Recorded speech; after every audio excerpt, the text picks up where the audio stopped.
क्या होगा जब तुम्हारी एक सुंदर सी वाइफ हो और एक क्यूट सी बेटी हो और उनसे तुम बहुत ज्यादा प्यार करते हो, लेकिन एक दिन तुम्हें पता चलता है कि तुम्हारी वाइफ अब किसी और के साथ सांप सीढ़ी खेलती है और तुम्हारी जो बेटी है वो तुम्हारी मेहनत का पसीना नहीं, और मरने के बाद तुम एक इशिकाई वर्ल्ड में रिकारनेट हो जाते हो जहाँ पर तुम अपनी लाइफ दबाकर जीते हो। यहाँ तक कि एक सुंदर सी प्रिंसेस जो मॉन्स्टर बन चुकी थी उसे तुम वापस से इंसान बनाते हो। उस चीज का कर्ज चुकाने के लिए वो प्रिंसेस तुम्हें पूरी जिंदगी दबाकर जीने का मौका देती है, और इस नए वर्ल्ड में तुम कुछ ऐसे ऐसे कारनामे करते हो जिसे देखकर गॉड की भी लिटरली फटके हाथ में आ जाती है। और वीडियो शुरू करने से पहले आप इस वीडियो को लाइक करके हमारे चैनल को सब्सक्राइब कर लो यार। तो चलो शुरू करते हैं इस वंडरफुल एनिमे को।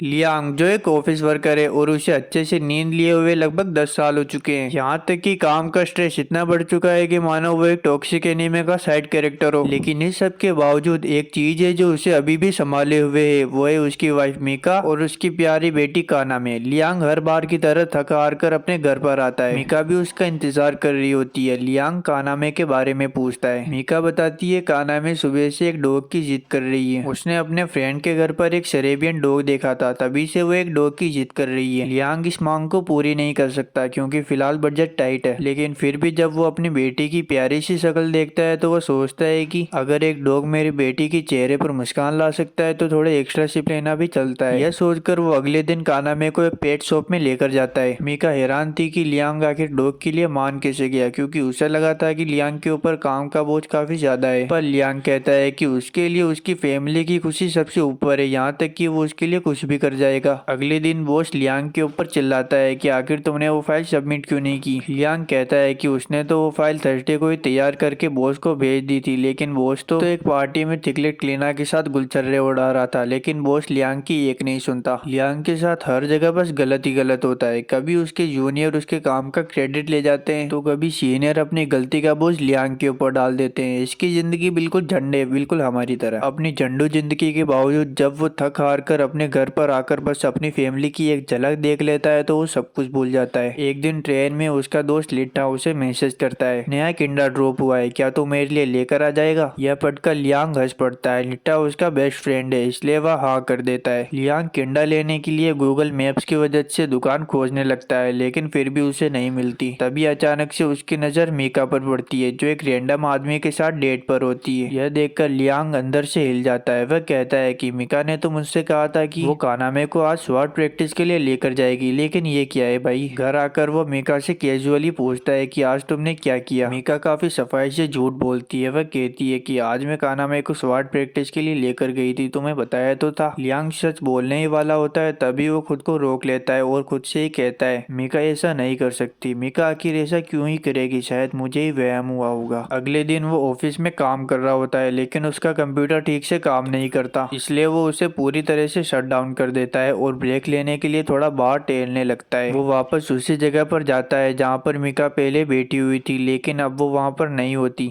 यह देखकर लियांग के दिल को थोड़ी ठंडक मिलती है। तभी उसके कान में मीका की आवाज आती है और जब वो पीछे मुड़ता है तो देखता है कि मीका किसी से फोन पर बात कर रही थी। इस बार उसकी बेटी काना में भी उसी के साथ ही होती है। तभी काना में किसी और को एक लफ्ज बोलती है, वो होता है पापा। यह सुनते ही लियांग जैसे अंदर से टूटकर बिखर जाता हो। वो अपने आप को समझाता है शायद ये कोई दोस्त है, जब मैं नहीं होता हूँगा तो ये पापा बनने का रोल करता होगा। लेकिन वही बात होती है ना कि हम चाहे सच से जितना भी दूर भाग ले वो कभी ना कभी हमारे सामने आ जाता है। तभी उसका बॉस आकर उसके ऊपर चिल्लाता है कि तुम आखिर काम क्यों नहीं कर रहे हो। तो लियांग कहता है कि कंप्यूटर ठीक से काम नहीं कर रहा, हर बार ब्रेक के बाद मुझे इसे शट डाउन करना पड़ता है। तो बॉस कहता है कि तुम ब्रेक ही मत लो तो इसे शट डाउन करना ही नहीं पड़ेगा। तभी लियांग को मीका का कॉल आता है कि कानामे का एक्सीडेंट हो गया है, जल्दी हॉस्पिटल आ जाओ। लियांग वहाँ पर आता है। वह मीका से पूछता है कि आखिर कानामे है कहाँ पर। मीका कहती है कानामे ऑपरेशन थिएटर में। तभी अंदर से डॉक्टर बाहर आता है। वो इन दोनों से कहता है क्या आप इन दोनों के पेरेंट्स हैं, आप दोनों में से किसी एक को जल्दी से ब्लड डोनेट करना होगा। डॉक्टर उन दोनों से उनका ब्लड ग्रुप पूछता है। लियांग कहता है कि मेरा बी नेगेटिव है। मीका कहती है मेरा ओ नेगेटिव है। डॉक्टर कहता है कि हमें ओ नेगेटिव ही चाहिए, जल्दी से अंदर चलो। लियांग शॉक होता है कि आखिर उसकी बेटी का ब्लड ग्रुप ओ नेगेटिव कैसे हो सकता है। वो जल्दी से गूगल करता है जहाँ पर वो देखता है कि ऐसा तो बायोलॉजिकली पॉसिबल ही नहीं है। लियांग को पूरा भरोसा हो जाता है कि कानामे उसकी बेटी है ही नहीं। घर आने के बाद वो मीका से सीधे पूछता है कि तुम मुझे बताओ कि कानामे मेरी बेटी है या नहीं। मीका उल्टा लियांग के ऊपर चिल्लाने लगती है। वह कहती है कि मैं ही पागल हूँ जो तुमसे शादी की, तुम तो इस फैमिली के लिए कभी प्रेजेंट ही नहीं रहे। लियांग कहता है कि तुम आखिर क्या बकवास कर रही हो, मैं तुम लोगों के लिए दिन रात ऑफिस में मेहनत करता हूँ। तो मीका कहती है कि तुम्हारा ऑफिस बिल्कुल बेकार है, ना तुम्हारी सैलरी बढ़ती है, ना तुम्हारा प्रमोशन होता है, और बोनस के नाम पर तुम्हें चंदा मिलता है। कानामे और मैं अब इस पूरी बकवास जिंदगी से परेशान हो चुके हैं। और बोलती है कि मैं 10 साल से कानामे को अकेली पाल रही हूँ, तुमने तो हमसे ठीक से बात तक नहीं की। लियांग ये सारी बातें सुनकर अंदर से टूटता जा रहा था, लेकिन मीका को इसकी कोई परवाह नहीं थी। मीका गुस्से में उठकर कहीं पर जाने लगती है। लियांग कहता है कि आखिर तुम कहाँ पर जा रही हो। मीका कोई भी जवाब नहीं देती। वो कानामे के दरवाजे पर नॉक करती है और कानामे से कहती है, बेबी अपना सारा सामान पैक करो, हम दोनों यहाँ से जा रहे हैं। लियांग मीका को ऐसा करने से रोकता है और उसका हाथ पकड़ लेता है, लेकिन मीका अपना हाथ छुड़वा लेती है और दूर हट जाती है। यहाँ तक कि लियांग उन दोनों के सामने झुक जाता है। वह अपनी बेटी से कहता है कि तुम मुझसे दूर नहीं जाना चाहती हो ना। तभी कानामे कहती है कि मुझे आपसे ज्यादा नए वाले डेट ज्यादा पसंद है। यह सुनकर लियांग अंदर से फट जाता है। अब वह अगले दिन वापस से अपने ऑफिस जाता है और किसी मरी हुई लाश की तरह काम कर रहा होता है। तभी बॉस उसे अपने पास बुलाता है और नया बम फोड़ता है। वह उससे कहता है कि किसी रैंडम अकाउंट में तुम्हारे कंप्यूटर से 50 मिलियन येन ट्रांसफर किए गए हैं, बताओ तुमने ऐसा क्यों किया। यांग कहता है कि मुझे इस बारे में कुछ भी पता नहीं, लेकिन बॉस उसकी एक नहीं सुनता और उसे कंपनी से बाहर निकाल देता है। अब लियांग के ऊपर 50 मिलियन येन का कर्ज होता है। पुलिस उसे पकड़कर न ले जाए इसलिए वो एक मजदूर बनकर सारा कर्ज चुकाने की कोशिश करता है, लेकिन वह पूरी जिंदगी काम करे फिर भी इस कर्ज को नहीं चुका सकता। लेकिन वह हार नहीं मानता और खुद से कहता है कि अगर वो मेहनत करता रहेगा तो हो सकता है उसकी जिंदगी वापस से खुशहाल बन जाए। लेकिन असली मुसीबत तो अब आने वाली थी। जब वो ब्रेक में खाना खा रहा होता है तभी उसे खांसी होती है और खांसी के दौरान उसके मुंह से ब्लड निकलने लगता है और चेक कराने के बाद उसे पता चलता है कि उसे ब्लड कैंसर है। अब लियांग अपने बिस्तर पर थका हारा पड़ा हुआ होता है क्योंकि उसके पास इलाज कराने के पैसे नहीं होते और ना ही जीने की कोई वजह होती है। वह मरने की कगार पर होता है। तभी अचानक से उसके सामने एक रोशनी प्रकट होती है जिसके अंदर दिखाया जाता है कि उसका बॉस ही था जिसने 50 मिलियन येन का घोटाला करके लियांग को फंसाया था। यहाँ तक कि उसकी बीवी मीका जिसने उसे जिसके लिए छोड़ा था वो और कोई नहीं बल्कि उसका बॉस होता है जिसने उसकी जिंदगी बर्बाद करके रख दी थी। तभी एक घोड़ आता है जो उससे कहता है कि तुम्हारे साथ तो काफी बुरा हुआ, क्या तुम इन लोगों को ऐसे ही छोड़ दोगे। इधर लियांग फुल रेवेंज मूड में होता है। वह कहता है कि मैं इन सबको खत्म कर दूंगा अगर बस एक बार मुझे मौका मिल जाए। गॉड उसके इन नेगेटिव इमोशंस को देखकर काफी खुश होता है। वह उससे कहता है कि यह तो काफी अच्छी बात है। यह सुनकर गॉड काफी खुश होता है। वह लियांग से कहता है कि मैं तुम्हें एक नई जिंदगी देना चाहता हूँ, फिर मैं दूसरों के लिए नहीं अपने लिए जीऊंगा और वहाँ पर सबसे बुरी एंटिटी बन के दिखाऊंगा। और वो लियांग के सामने 4-5 नई वर्ल्ड रखता है और उससे कहता है कि तुम इनमें से जो भी चाहो वो चुन सकते हो। लियांग को यह देखकर विश्वास नहीं हो रहा था, लेकिन फिर भी वो एक ऐसी दुनिया को चुनता है जिसके अंदर टेक्नोलॉजी और मैजिक दोनों होता है। लियांग एक पेपर के ऊपर साइन करता है। साइन करते ही वो एक दूसरी दुनिया में रीकार्नेट हो जाता है।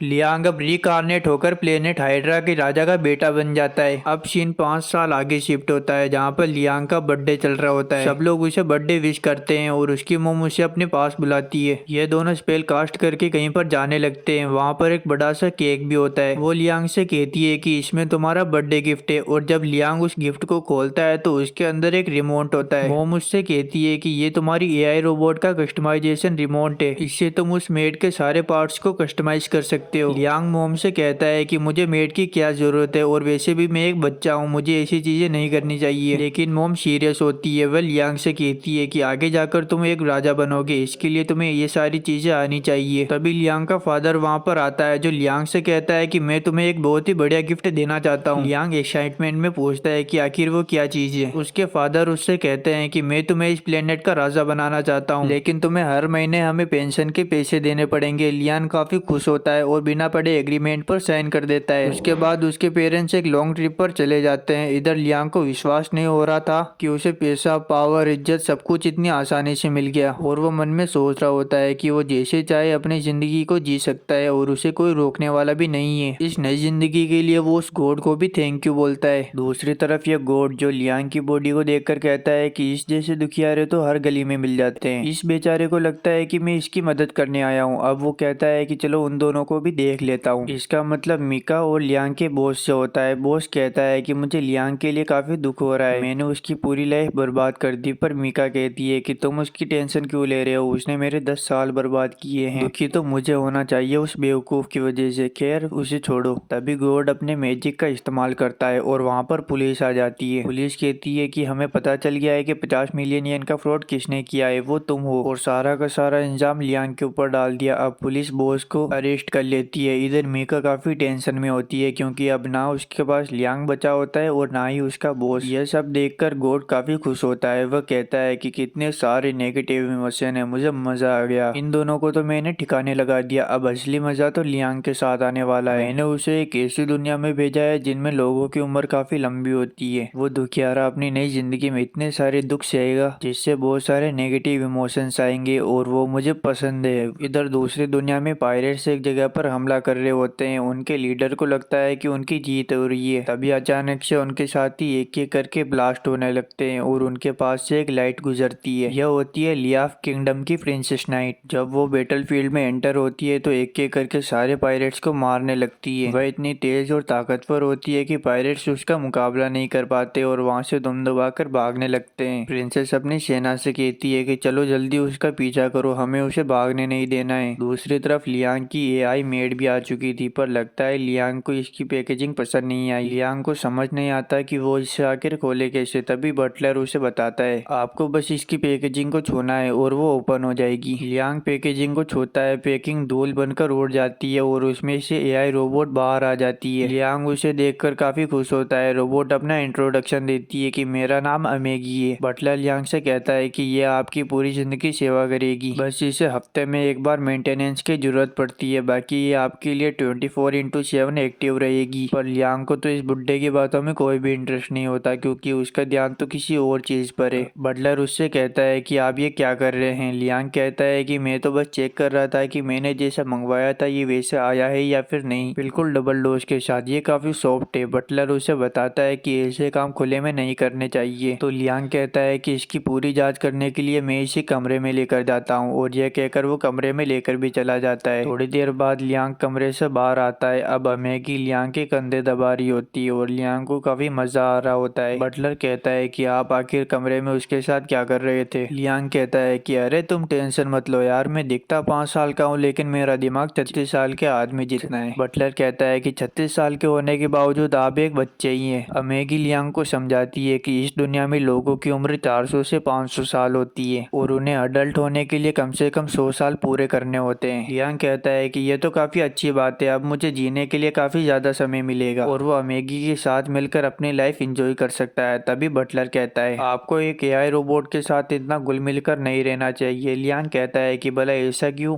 तो बटलर बताता है कि कुछ सालों पहले एआई रोबोट ने मिलकर लगभग ह्यूमैनिटी को खत्म ही कर दिया था। उस वजह से सभी लोग एआई को खतरा मानते हैं और उससे नफरत करते हैं। लियांग कहता है कि अगर एआई इतना ही खतरनाक है तो उसकी मॉम ने उसे एआई गिफ्ट क्यों किया। तो बटलर कहता है कि यह सब उसे बताने के लिए मना किया गया है, पर अब क्योंकि नया राजा लियांग है, लियांग उसे जबरदस्ती पूछता है तो वह बताता है आपके दादाजी ने इस किंगडम को काफी ऊंचाइयों तक पहुंचाया और काफी समृद्ध भी बनाया था, लेकिन आपके फादर काफी फिसड्डी निकले, उन्होंने पूरे किंगडम की अमसी करके रख दी। यहाँ तक कि हमारे आसपास के प्लेनेट्स पर जो हमारी खुद की फैक्ट्रियां थी उन पर से हमारा कंट्रोल हट चुका है और हमारा किंगडम एक बहुत बड़े कर्जे में डूबा हुआ है जिसे चुकाया नहीं जा सकता। इस वजह से वो सारा बोझ आपके ऊपर डालकर यहाँ से भाग गए। यानी कि लियोंग की फिर से लग चुकी है। दूसरी तरफ किंगडम के एक बार के अंदर कुछ लोग बातें कर रहे होते हैं, जहाँ पर एक आदमी कहता है मैंने सुना है कि अब इस किंगडम का नया लॉर्ड एक 5 साल का बच्चा है। मुझे यह किंगडम बिल्कुल भी पसंद नहीं है क्योंकि पिछली बार जो हमारा लॉर्ड आया था उसने बिना वजह ही हमारे ऊपर टैक्सेस की बारिश कर दी थी और हमारी हालत खराब कर दी। इधर लियांग अभी भी सदमे में होता है। वह बटलर से कहता है क्या उन्होंने मुझे बस इसलिए पैदा किया ताकि वो अपना बोझ मेरे ऊपर डाल सके। बटलर हाँ में जवाब देता है। लियांग कहता है कि उसके साथ पिछले जन्म में भी यही सब हुआ था, इस जन्म में भी उसके साथ ये सब हो रहा है, पर इस बार वो सब कुछ ठीक कर देगा। वो अपनी पूरी जी जान लगा देगा अपनी इस नई जिंदगी को सुधारने के लिए। वह कहता है कि पिछली बार तो मेरे साथ कोई भी नहीं था, पर इस बार मेरे साथ मुझे समझने वाली अमेगी है। वह अमेगी को अपना साथ देने के लिए कहता है और 3 इम्पोर्टेंट रूल्स बताता है। वह पहला रूल बताता है कि तुम किसी भी इंसान को नुकसान नहीं पहुंचाओगी। बाद में वह कहता है कि आखिर मैं दूसरों के लिए क्यों सोच रहा हूँ, मुझे अपने लिए सोचना चाहिए। वो वापस से रूल्स को रीसेट करके कहता है कि पहला रूल ये है कि तुम मुझे कभी भी नुकसान नहीं पहुंचने दोगी। दूसरा ये है कि तुम मेरी हर बात मानोगी अगर दूसरा रूल पहले रूल के खिलाफ ना हो। और तीसरा रूल ये है कि तुम खुद को भी कभी नुकसान नहीं पहुंचने दोगी अगर दूसरा और पहला रूल न टूटे तो। रूल सेट होने के बाद लियांग अमेगी से कहता है कि मुझे इस किंगडम को वापस से अपने फुल पोटेंशियल पर पहुंचाना है। तुम्हारे पास कोई आइडिया है क्या? अमेगी जल्दी से क्विक सर्च करती है। वह कहती है कि मेरे पास आइडियाज तो है, लेकिन हो सकता है वो किंगडम के आइडियोलॉजी से मैच न खाए, लेकिन वो गवर्नेंस सपोर्ट के लिए फुल्ली ट्रेंड है। लेकिन यहाँ पर एक दिक्कत होती है, लियांग के पास किसी चीज की पूरी नॉलेज ही नहीं होती। इसलिए अमेगी उसे सजेस्ट करती है कि आप मेमोरी कैप्सूल का यूज कर सकते हैं। उससे आप 10 साल की नॉलेज को 6 महीने में स्टोर कर सकते हैं। लियांग मान जाता है। बटलर कहता है कि अगर आप वहाँ पर रहेंगे तो किंगडम को कौन संभालेगा? तो लियांग कहता है कि तब तक अमेगी किंगडम को संभाल लेगी। बटलर कहता है कि ये काफी खतरनाक हो सकता है, पूरे किंगडम को एक एआई के हाथों में सौंपना। तो लियांग कहता है कि कोई दिक्कत नहीं होगी, वैसे भी ये कहीं पर नहीं लिखा कि एआई टेम्पोरली किंगडम को नहीं संभाल सकती और वो किसी को कोई नुकसान नहीं पहुंचाएगी जब तक मैं उसे ऑर्डर नहीं दे देता। यह कहने के बाद लियांग उस कैप्सूल के अंदर चला जाता है।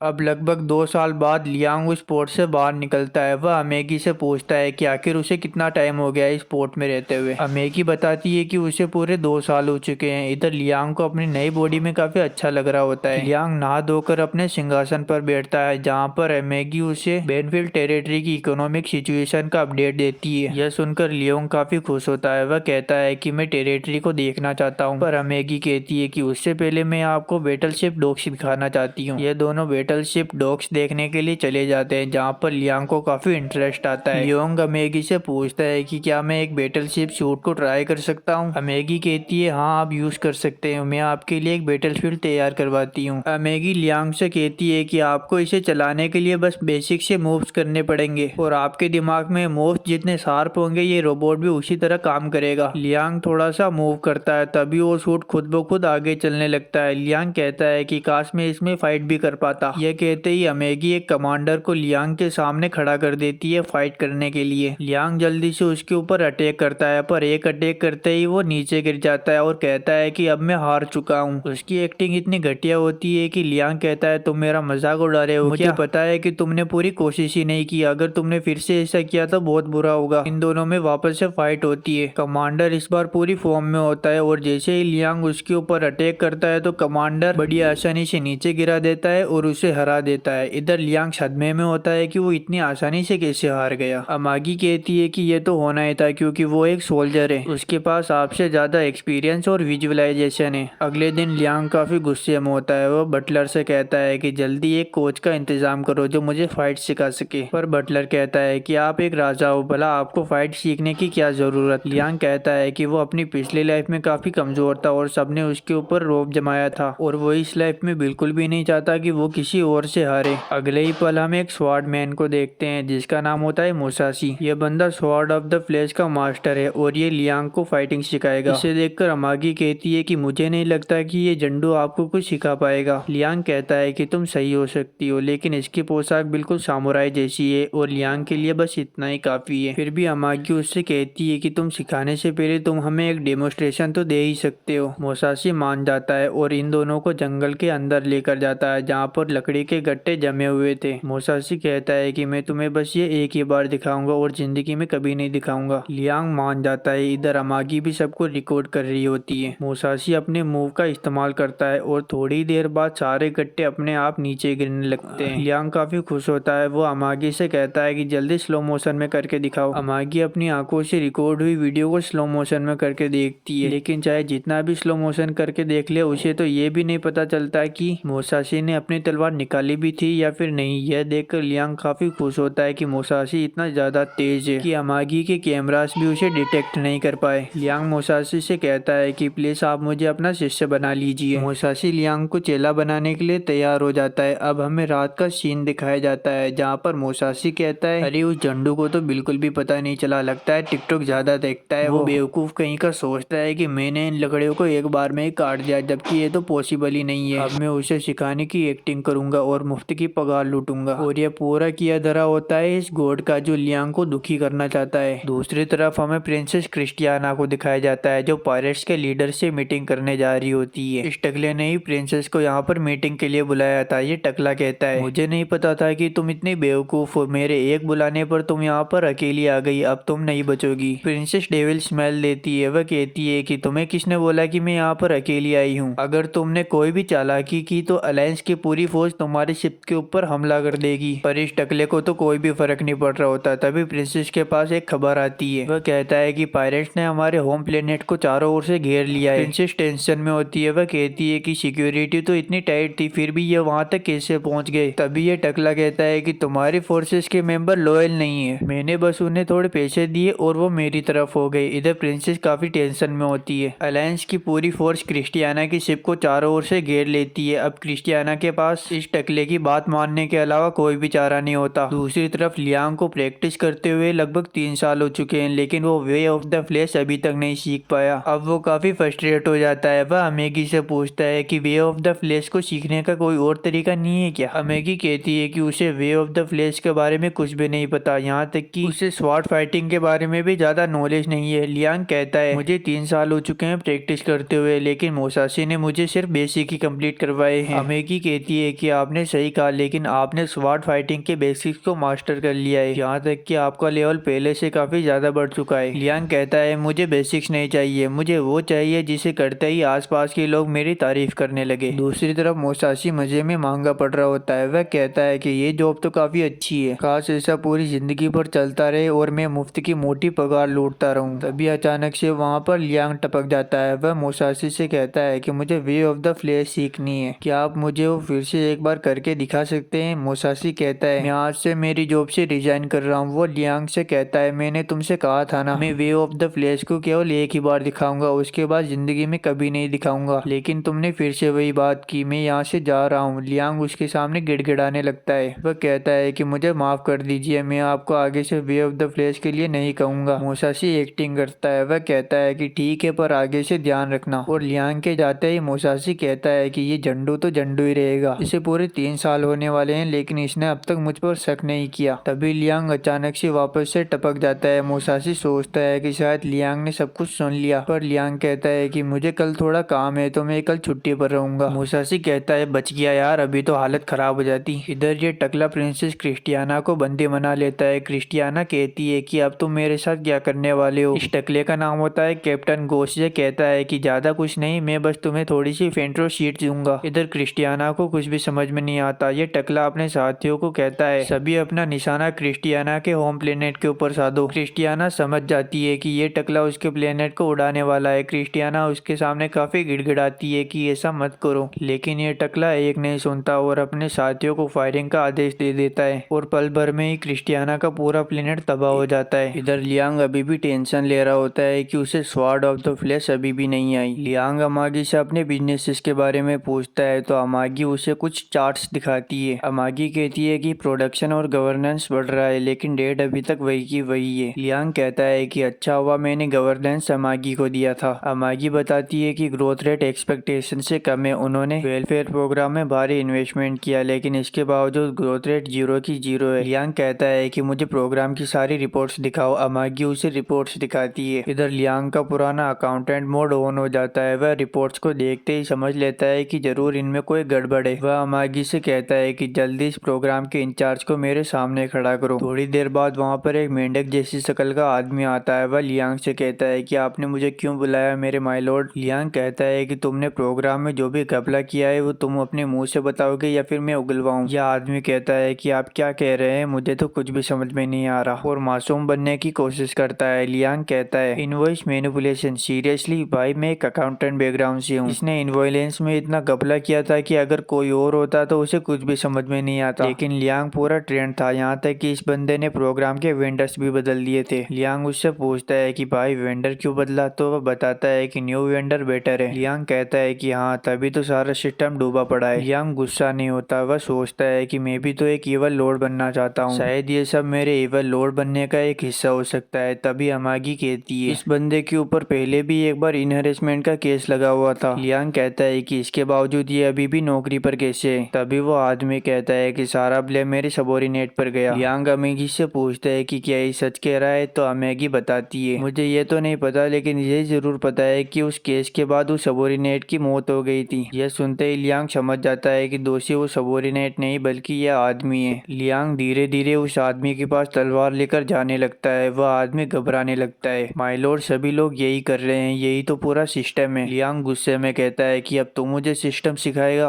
पीछे से अमागी आवाज देती है कि माय लॉर्ड रुक जाइए। तभी वो बंदा अचानक से बोल पड़ता है कि तुम एक बच्चे हो और तुम्हें पता नहीं कि ये दुनिया कैसे चलती है। यह सुनकर लियांग का गुस्सा चरम सीमा पर होता है और वो उस आदमी का पूरा सर उड़ा देता है। उसे मारने के बाद भी लियांग का गुस्सा शांत नहीं होता। वह अमागी से कहता है सभी सिबोनेंट्स और वर्कर्स की जांच करो, जो भी करप्ट निकले उन सभी को मार दो। यह लियांग का पहला मर्डर था और लियांग के हाथों से तलवार छूट ही नहीं रही थी और उसका शरीर पूरा फ्रीज हो चुका था। अमागी सबसे पहले उसके हाथों से धीरे धीरे करते हुए उसकी तलवार अलग करती है। वह लियांग से कहती है कि अगर हमने ऐसा किया तो काम करने वाला कोई भी नहीं बचेगा। लियांग कहता है अगर ऐसी बात है तो आखिर हम करें तो क्या करें। अमेगी कहती है कि हम कुछ आर्टिफिशियल डोज तैयार करते हैं एडमिनिस्ट्रेट को संभालने के लिए। लियांग कहता है कि अगर ऐसी बात है तो मैं सब कुछ तुम पर छोड़ता हूँ। अब लियांग वापस से अपने बैटल फील्ड में आता है, जहाँ पर वो अपने स्वॉर्ड बेसिक्स को आजमाना चाहता है। तभी वहाँ पर मोसासी टपक जाता है। वह लियांग से कहता है कि अगर तुम्हें स्वॉर्ड मास्टर करनी है तो तुम्हें ऑटोमेटिक शूट को छोड़कर मैनुअल शूट का इस्तेमाल करना पड़ेगा। मोसासी ये लियांग को बस इसलिए कह रहा है क्योंकि लियांग अब अच्छा स्वॉर्डमैन बनता जा रहा है। लियांग माशिता से पूछता है कि क्या ये जो कह रहा है ऐसा कोई शूट एग्जिस्ट करता है। माशिता कहता है कि हाँ ऐसा शूट है, लेकिन उसे आज तक कोई ठीक से चला ही नहीं पाया। अगर उसने पूरी तरह से स्वॉर्ड को सीख ली तो मोसासी की जॉब चली जाएगी।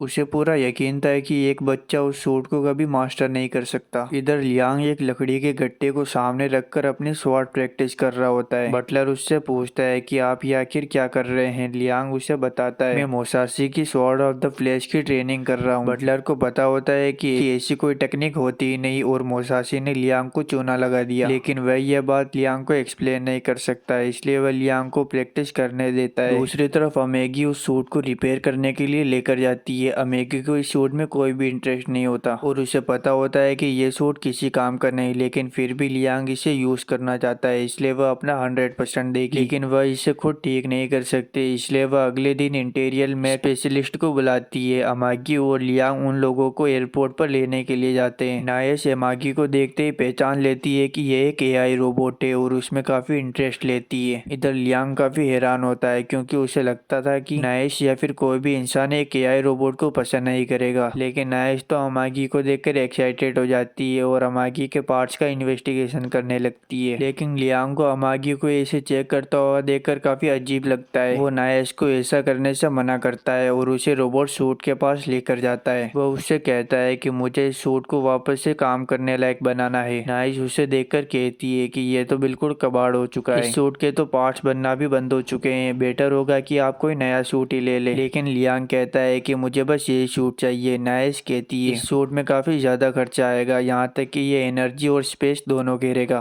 लियांग कहता है कि चाहे कुछ भी हो जाए उसे यही सूट चाहिए। नायश ये सुनकर काफी खुश होती है कि लियांग उसे मुंह मांगे पैसे देने के लिए तैयार है। अभी वहाँ पर मोसाशी आ जाता है जो नायश को देखते ही उसके प्यार में पड़ जाता है। वह उससे बात करने की कोशिश करता है, लेकिन नायश तो उसके अंदर इंटरेस्ट ही नहीं लेती। लियांग और नायश एक दूसरे से हंसते हुए रोबोटिक्स के बारे में बातें कर रहे होते हैं, लेकिन मोसाशी को यह बिल्कुल भी पसंद नहीं आता, इसलिए वो अगले दिन लियांग से दुश्मनी निकालता है। वह लियांग को नदी के बीचों बीच एक लकड़ी के ऊपर खड़ा करता है और उसके ऊपर लगातार टेनिस बॉल फेंकने वाली मशीन को चलाता है। लियांग को काफी मुश्किल हो रही होती है। मोसाशी उससे कहता है कि यह तुम्हारी ट्रेनिंग का काफी अहम हिस्सा है, पर असलियत में तो वो अपनी भड़ास निकाल रहा होता है। दूसरी तरफ ये टकला प्रिंसेस और उसके सभी साथियों को बंदी बना लेता है। प्रिंसेस उससे कहती है कि आखिर अब तुम हमारे साथ क्या करोगे। वो टकला कहता है कि ज्यादा कुछ नहीं, मैं तुम सबको अपने कलेक्शन में रखूंगा। क्रिस्टियाना को लगता है कि यह टकला किसी क्रीपी टेक डंजन की बात कर रहा है, लेकिन सच इससे काफी बुरा था। वो क्रिस्टियाना को एक पागल साइंटिस्ट के पास लेकर जाता है, जहाँ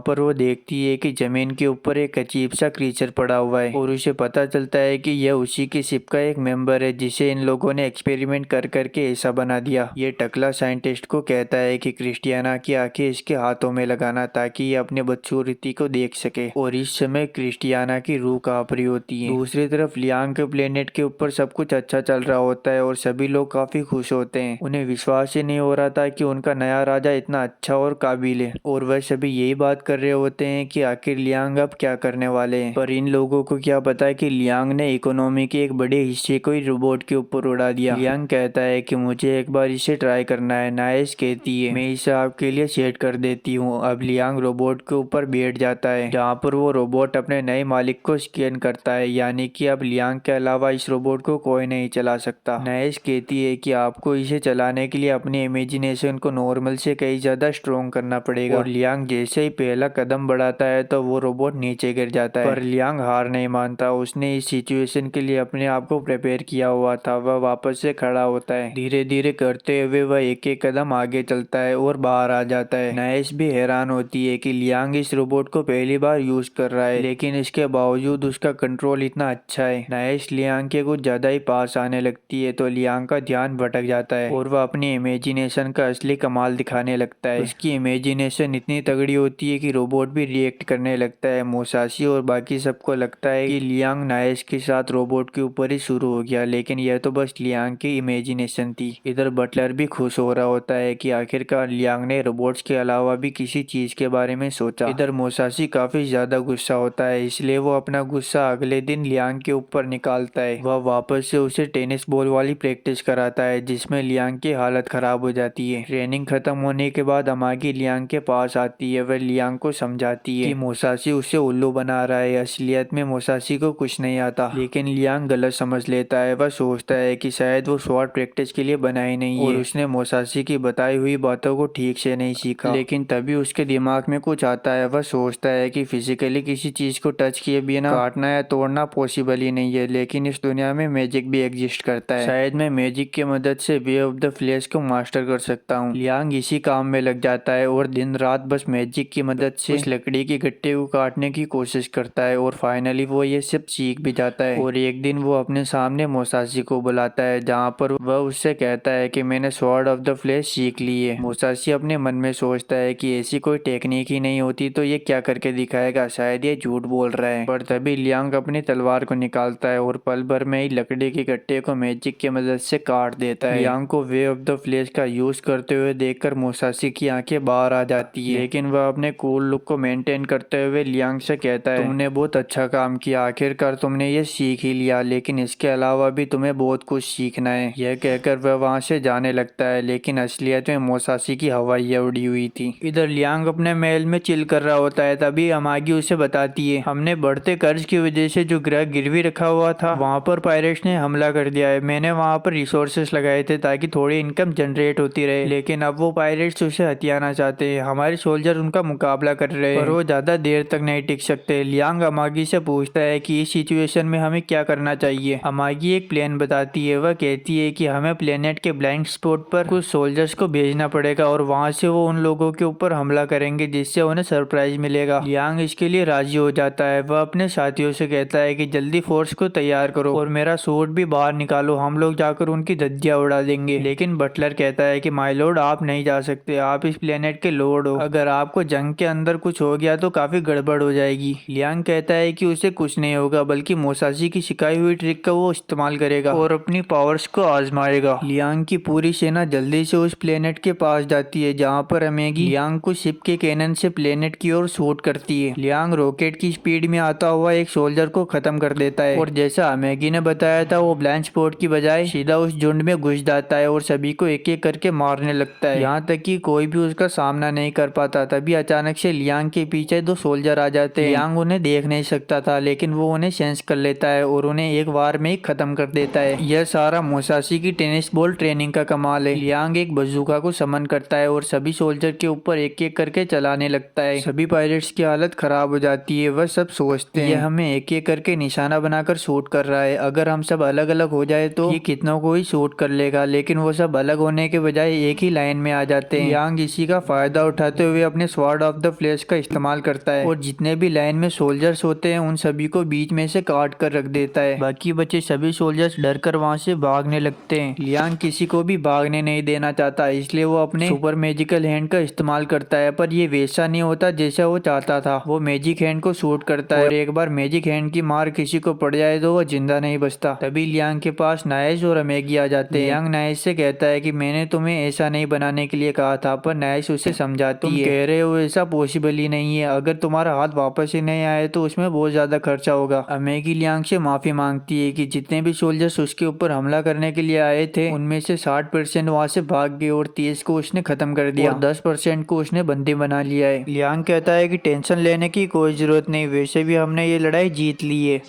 इधर इस टकले को खबर मिलती है कि इसने जो आर्मी भेजी थी वो हार कर वापस आ गई है, जिससे ये काफी गुस्सा होता है और सटिया जाता है। डॉक्टर उससे कहता है कि तुमने उन लोगों को कम आका, शुक्र बनाओ कि तुम्हारी पूरी फोर्स खत्म नहीं हुई, पर ये टकला तो सटिया जाता है। ये कहता है कि मेरी फौज के अंदर भगोड़ों का कोई काम नहीं, मैं खुद उन सभी को ढूंढ ढूंढ कर एक्सक्यूज करूंगा और अगली बार लड़ाई में मैं भी जाऊंगा। इधर क्रिस्टियाना, जिसको एक्सपेरिमेंट कर करके एक अजीब सा क्रीचर बना दिया जाता है, ये टकला उससे कहता है मैं थोड़ा काम से बाहर जा रहा हूँ, मैं वापस आकर तुमसे खेलूंगा। इधर लियांग जो अभी अभी एक बैटल जीत कर आया था वो काफी खुश होता है। वह इन सभी से कहता है कि सब कुछ कितना अच्छा हुआ, हमने प्लेनेट की इन्वेंट्री को भी बचा लिया और कुछ पायरेट शिप्स को भी चुरा लिया। लियांग ने जो शिप्स लूटी थी उनके अंदर खजाना भी होता है। खजाने का नाम सुनकर लियांग सोचता है कि उसके अंदर सोना चांदी होंगे, लेकिन ऐसा नहीं होता। लेकिन बटलर बताता है कि कार्गो सोना चांदी से भी ज्यादा महंगा है। अमागी भी बताती है कि शिप्स के अंदर बहुत रियल मेटल जैसे ओरिचाल्कम और एडामंटाइट भी मिले हैं, लेकिन लियांग को इन सब से कोई फर्क नहीं पड़ता क्योंकि ये सारे मेटल शिप्स को बनाने में यूज होते हैं, जबकि लियांग को तो कोई हीरो से जड़ा हुआ ताज चाहिए। बटलर कहता है कि शिप के अंदर थोड़ा सोना भी रखा हुआ था। लियांग जल्दी से ऑर्डर देता है सारे सोने से जल्दी से सिक्के बनवाओ। बटलर कहता है कि क्या दूसरे मेटल से भी सिक्के बनवाने हैं? लियांग साफ मना कर देता है। वह कहता है कि बाकी मेटल से हम हथियार बनाएंगे, पर अमेगी कहती है कि बहुत बड़ी प्रॉब्लम है, हमारे पास ब्लैक स्मिथी नहीं है। अमेगी दूसरी बड़ी प्रॉब्लम बताती है। वह कहती है कि उनके पास लगभग 10,000 शिप्स है, लेकिन लियांग ने जब उन्हें हमले के लिए ऑर्डर दिया था तो उनमें से केवल 30% शिप्स ही ऐसी थी जो चालू थी, बाकी सारी शिप्स बेकार पड़ी हुई थी। लियांग हैरान होता है कि आखिर वो 30% शिप्स के साथ जीत कैसे गए। बटलर कहता है कि आपकी किस्मत अच्छी थी, उन्होंने पूरी पावर से हमला ही नहीं किया। लियांग अमेगी से कहता है कि जल्दी जितने भी शिप्स खराब है उन सभी को बाहर निकाल दो। अमेगी कहती है कि अगर हमने खराब शिप्स को अलग कर दिया तो उनकी कम संख्या के चलते हुए बाकियों को लगेगा कि हमारे ऊपर हमला करना काफी आसान है। तो लियांग कहता है कि आखिर हम क्या करें, उनका मेंटेनेंस कॉस्ट तो काफी ज्यादा है। अमेगी एक आइडिया देती है कि अगर वो शिप्स के अंदर मिले हुए सारे खजाने को बेच दे तो उनके पास इतना पैसा होगा कि वो नई शिप्स को खरीद सकेंगे। लियांग मान जाता है। इधर दूसरी तरफ नाइजा अपने बनाए हुए नई शिप्स को इंट्रोड्यूस कर रही होती है। वह गर्व से कहती है हमने इस शिप के इंटीरियर को 7% से बढ़ा दिया है और उसने नए हथियार भी ऐड किए हैं, जबकि दूसरी तरफ उसके अपोनेंट सभी के सामने एक लग्जरी स्पेसशिप को इंट्रोड्यूस करती है। नाइस कहती है कि तुम्हारा ये शिप मेरे शिप के सामने टिक ही नहीं सकता। अपोनेंट एक्सेप्ट करती है। वह कहती है कि भले ही तुम्हारी शिप में बैटल मोड्स ज्यादा हो, लेकिन कंफर्ट नाम की कोई चीज होती है। अगर क्रू मेंबर्स को बैटल के बाद एक बार के अंदर रेस्ट करने का मौका मिले तो अगली बार वो लड़ाई में ज्यादा अच्छा परफॉर्मेंस करेंगे और सभी क्रू मेंबर्स नाइस की शिप को ठुकरा देते हैं। इधर बाहर आने के बाद नाइस उस लड़की से कहती है कि फाइट होगी तो बाकी सबके साथ तुम्हें भी पता चल जाएगा कि हमारा शिप कितना ताकतवर है। और नाइस कहती है कि वो लोग अगली बार हमारी शिप्स को खरीदेंगे, पर ये मोहतरमा नाइस से कहती है कि तुम ये ऐसा करोगी कैसे, तुमने अपने सारे पैसे इन शिप्स को बनाने में लगा दिए और ये बिके भी नहीं तो तुम नई शिप्स कैसे बनाओगी। नाइस इस बात से टेंशन में होती है और रात को भी काफी टेंशन ले रही होती है। वह उस औरत के ऊपर काफी गुस्सा भी होती है और सोती हुई भी टेंशन में होती है कि आखिर अब वो क्या करेगी। तभी उसे लियांग का ख्याल आता है। वह सोचती है जब लियांग उस कबाड़ के डिब्बे के लिए इतने सारे पैसे खर्च कर सकता है तो मेरे शिप्स को तो वो खरीद ही सकता है। दूसरी तरफ ये गॉड जो दूसरों को दुखी करने में लगा हुआ होता है, वह अपने मन में सोचता है इन लोगों का दुख तो लियांग के सामने रद्दी भर का भी नहीं है, क्योंकि जब आखिरी बार गॉड ने उसे देखा था तो वो 5 साल का था और उसके पेरेंट्स ने उसके ऊपर सारा बर्डन डाल दिया। अब तक तो लियांग की जिंदगी पूरी बर्बाद हो चुकी होगी और गॉड वापस से लियांग वाली दुनिया में आता है। वो सामुराई के पास जाता है जो को अजीब सा बड़बड़ा रहा होता है। वह कहता है कि लियांग तो मॉन्स्टर है, जो ट्रिक एग्जिस्ट ही नहीं करती लियांग ने उसे भी मास्टर कर लिया। गॉड को कुछ भी समझ में नहीं आता है कि ये बेवड़ा आखिर कह क्या रहा है, इसलिए वो अपने मैजिक से लियांग को देखता है, जो काफी हैरान होता है कि लियांग तो प्रैक्टिस कर रहा है और यहाँ तक कि उसके अंडर में इस प्लेनेट की इकोनॉमी भी ग्रो कर रही है, यहाँ तक कि लियांग मैजिक का भी यूज कर रहा है। गॉड काफी हैरान होता है क्योंकि गॉड ने लियांग को कभी मैजिकल पावर या फिजिकल पावर दी ही नहीं थी, पर लियांग ने ये सब अपनी मेहनत से पाया है। इधर लियांग भी काफी हैरान होता है कि वो पहले इतनी मुसीबतों से घिरा हुआ था, उसके पेरेंट्स छोड़ गए, पूरी जिम्मेदारियां उसके ऊपर आ गई, कर्जे में डूबा हुआ था बंदा, लेकिन फिर भी इसने हार नहीं मानी और इस नई जिंदगी के लिए वो गॉड को थैंक यू बोलता है। थैंक यू सुनते ही गॉड कहता है कि अरे ये क्या, इससे तो मैं मर सकता हूँ, इतनी खुशी में बर्दाश्त नहीं कर सकता। और वो वापस से समुराई के पास आकर उसके नेगेटिव इमोशंस को अपने अंदर लेता है और कहता है कि अब थोड़ा आराम मिला। इधर अमागी और लियांग शिप्स के बारे में बात कर रहे होते हैं। लियांग पूछता है कि कोई लीड मिली क्या। अमागी बताती है कि इंटीरियर आर्मी अपने पुराने शिप्स को बेच रही है, हम उनके पुराने शिप्स को खरीद सकते हैं, वो भले ही थोड़े आउटडेटेड है लेकिन सच में इंटीरियर आर्मी के शिप्स काफी पावरफुल होते हैं। लियांग शिप्स को खरीदने के लिए मान जाता है। अमागी कहती है कि लेकिन एक कंडीशन है, हमें शिप्स के साथ उनके कुछ अनवांटेड सोल्जर्स को भी हायर करना पड़ेगा। बात साफ है, वो अपने पुराने सोल्जर्स को हमारे ऊपर थोपना चाहते हैं। लियांग कहता है कि अगर वो पुराने हैं तो उनके पास बैटल का एक्सपीरियंस होगा, यह हमारे आर्मी की डिसिप्लिन के लिए काफी अच्छा होगा। इधर ये गॉड जो इनकी सारी बातें सुन रहा होता है, वह सोचता है कि जो अनवांटेड सोल्जर्स लियांग की आर्मी में जाएंगे उनमें वो कुछ अपने आदमियों को भी भेज देगा, जो वक्त के साथ लियांग की आर्मी के अंदर फूट डालकर लियांग को पूरी तरह बर्बाद करके रख देंगे। दूसरी तरफ हम मुसाशी को देखते हैं जो टल्ली होकर गिरा पड़ा होता है। उसे होश आता है कि आखिर में यहाँ पर कैसे आ गया, तभी अचानक से दरवाजा खुलता है। वो नाइज होती है, ये पियक्कड़ जल्दी से बैठ जाता है और ऐसा बिहेव करता है कि जैसे कुछ हुआ ही नहीं। ये दोनों आपस में बात करते हैं। ये बेवड़ा सोचता है कि शायद नाइज उसके प्यार में पड़ चुकी है, इसलिए वो उससे मिलने के लिए यहाँ पर आई है। नाइज मुसाशी को पहले फालतू इंसान समझती थी, लेकिन जब वो देखती है कि लियांग इतना इम्प्रूव कर चुका है तो वो उसके पास कुछ टिप्स मांगने के लिए आती है। मुसाशी सोचता है शायद इस लड़की के दिमाग में कुछ अलग ही चल रहा है। नाइज उसे अपनी प्रॉब्लम बताती है और ऐसे अंदाज में बताती है जैसे मुसाशी को लगता है कि वो उससे सेक्सुअल टिप्स मांग रही है। यह सुनते ही मुसाशी उसे टिप्स बताने लगता है और अपने सबसे गंदे और घटिया फैंटेसीज के बारे में बताने लगता है, जिन्हें सुनकर नाइज भी एक बार के लिए हैरान हो जाती है। मुसाशी सोचता है कि शायद अब तो वो गया, लेकिन नाइज कहती है स्टोकिंग भी पहन लूं। मुसाशी सोचता है कि आखिर इस लड़की को कुछ फर्क क्यों नहीं पड़ा, तो मुसाशी कहता है कि हाँ तुम वो भी पहन सकती हो। नाइज उसे थैंक यू कहकर वहाँ से निकल जाती है और सीधे लियांग के महल के अंदर आ जाती है और उसी तरह के कपड़े पहनती है जो मुसाशी ने उसे पहनने के लिए कहा था। वो ऐसे अंदाज में आती है कि लियांग को पता चल जाता है कि जरूर ये कुछ बेचने के लिए आई है। नाइज सीधे लियांग को अपने शिप्स बताने लगती है। वह कहती है कि मैं इन शिप्स को तुम्हें बेचना चाहती हूँ। लियांग कहता है कि हमें नहीं चाहिए, हमने पहले ही काफी सारे शिप्स खरीद लिए हैं। नाइज शिप्स बेचने की काफी ट्राई करती है लेकिन लियांग नहीं मानता और आखिर में नाइज अपने स्पेशल मूव का इस्तेमाल करती है और अजीबोगरीब तरीके से पोज देने लगती है। उन सभी पोजेस को देखकर लियांग की पुरानी यादें बाहर आ जाती है, जहाँ पर उसकी बीवी अपने फायदे के लिए दूसरों को अपने शरीर का झांसा देकर फंसाया करती थी। लियांग को पता होता है कि नाइज ऐसी नहीं है, वो बस अपने शिप्स को बेचने की ट्राई कर रही है। लियांग फाइनली शिप्स खरीदने के लिए मान जाता है। लियांग अमागी से पूछता है कि आखिर अब हम कितने शिप्स अफोर्ड कर सकते हैं। अमागी बताती है कि लगभग 300 शिप्स। लियांग ऑर्डर दे देता है। नाइज भी खुश हो जाती है। वह कहती है कि मैं जल्द ही इन सारे शिप्स की डिलीवरी करवा दूंगी, आप पैसे बाद में देंगे तो भी चलेगा। और जैसे ही वो वहाँ से जाने लगती है तो अपने पैरों में ही उलझकर वहाँ पर गिर जाती है। उसे गिरता देखकर लियांग कहता है कि इसके शिप्स काफी स्ट्रॉन्ग है, ये काफी सुंदर है, लेकिन लड़की काफी अजीब है। नाइज कॉरिडोर में आकर अपने असिस्टेंट से कहती है कि जल्दी 300 शिप्स का इंतजाम करो। वह बंदा भी हैरान होता है। वह पूछता है कि आखिर इन शिप्स को खरीदा किसने। नाइज कहती है कि तुम उसकी टेंशन मत लो, ये सब मेरे लुक्स और चार्म का कमाल है।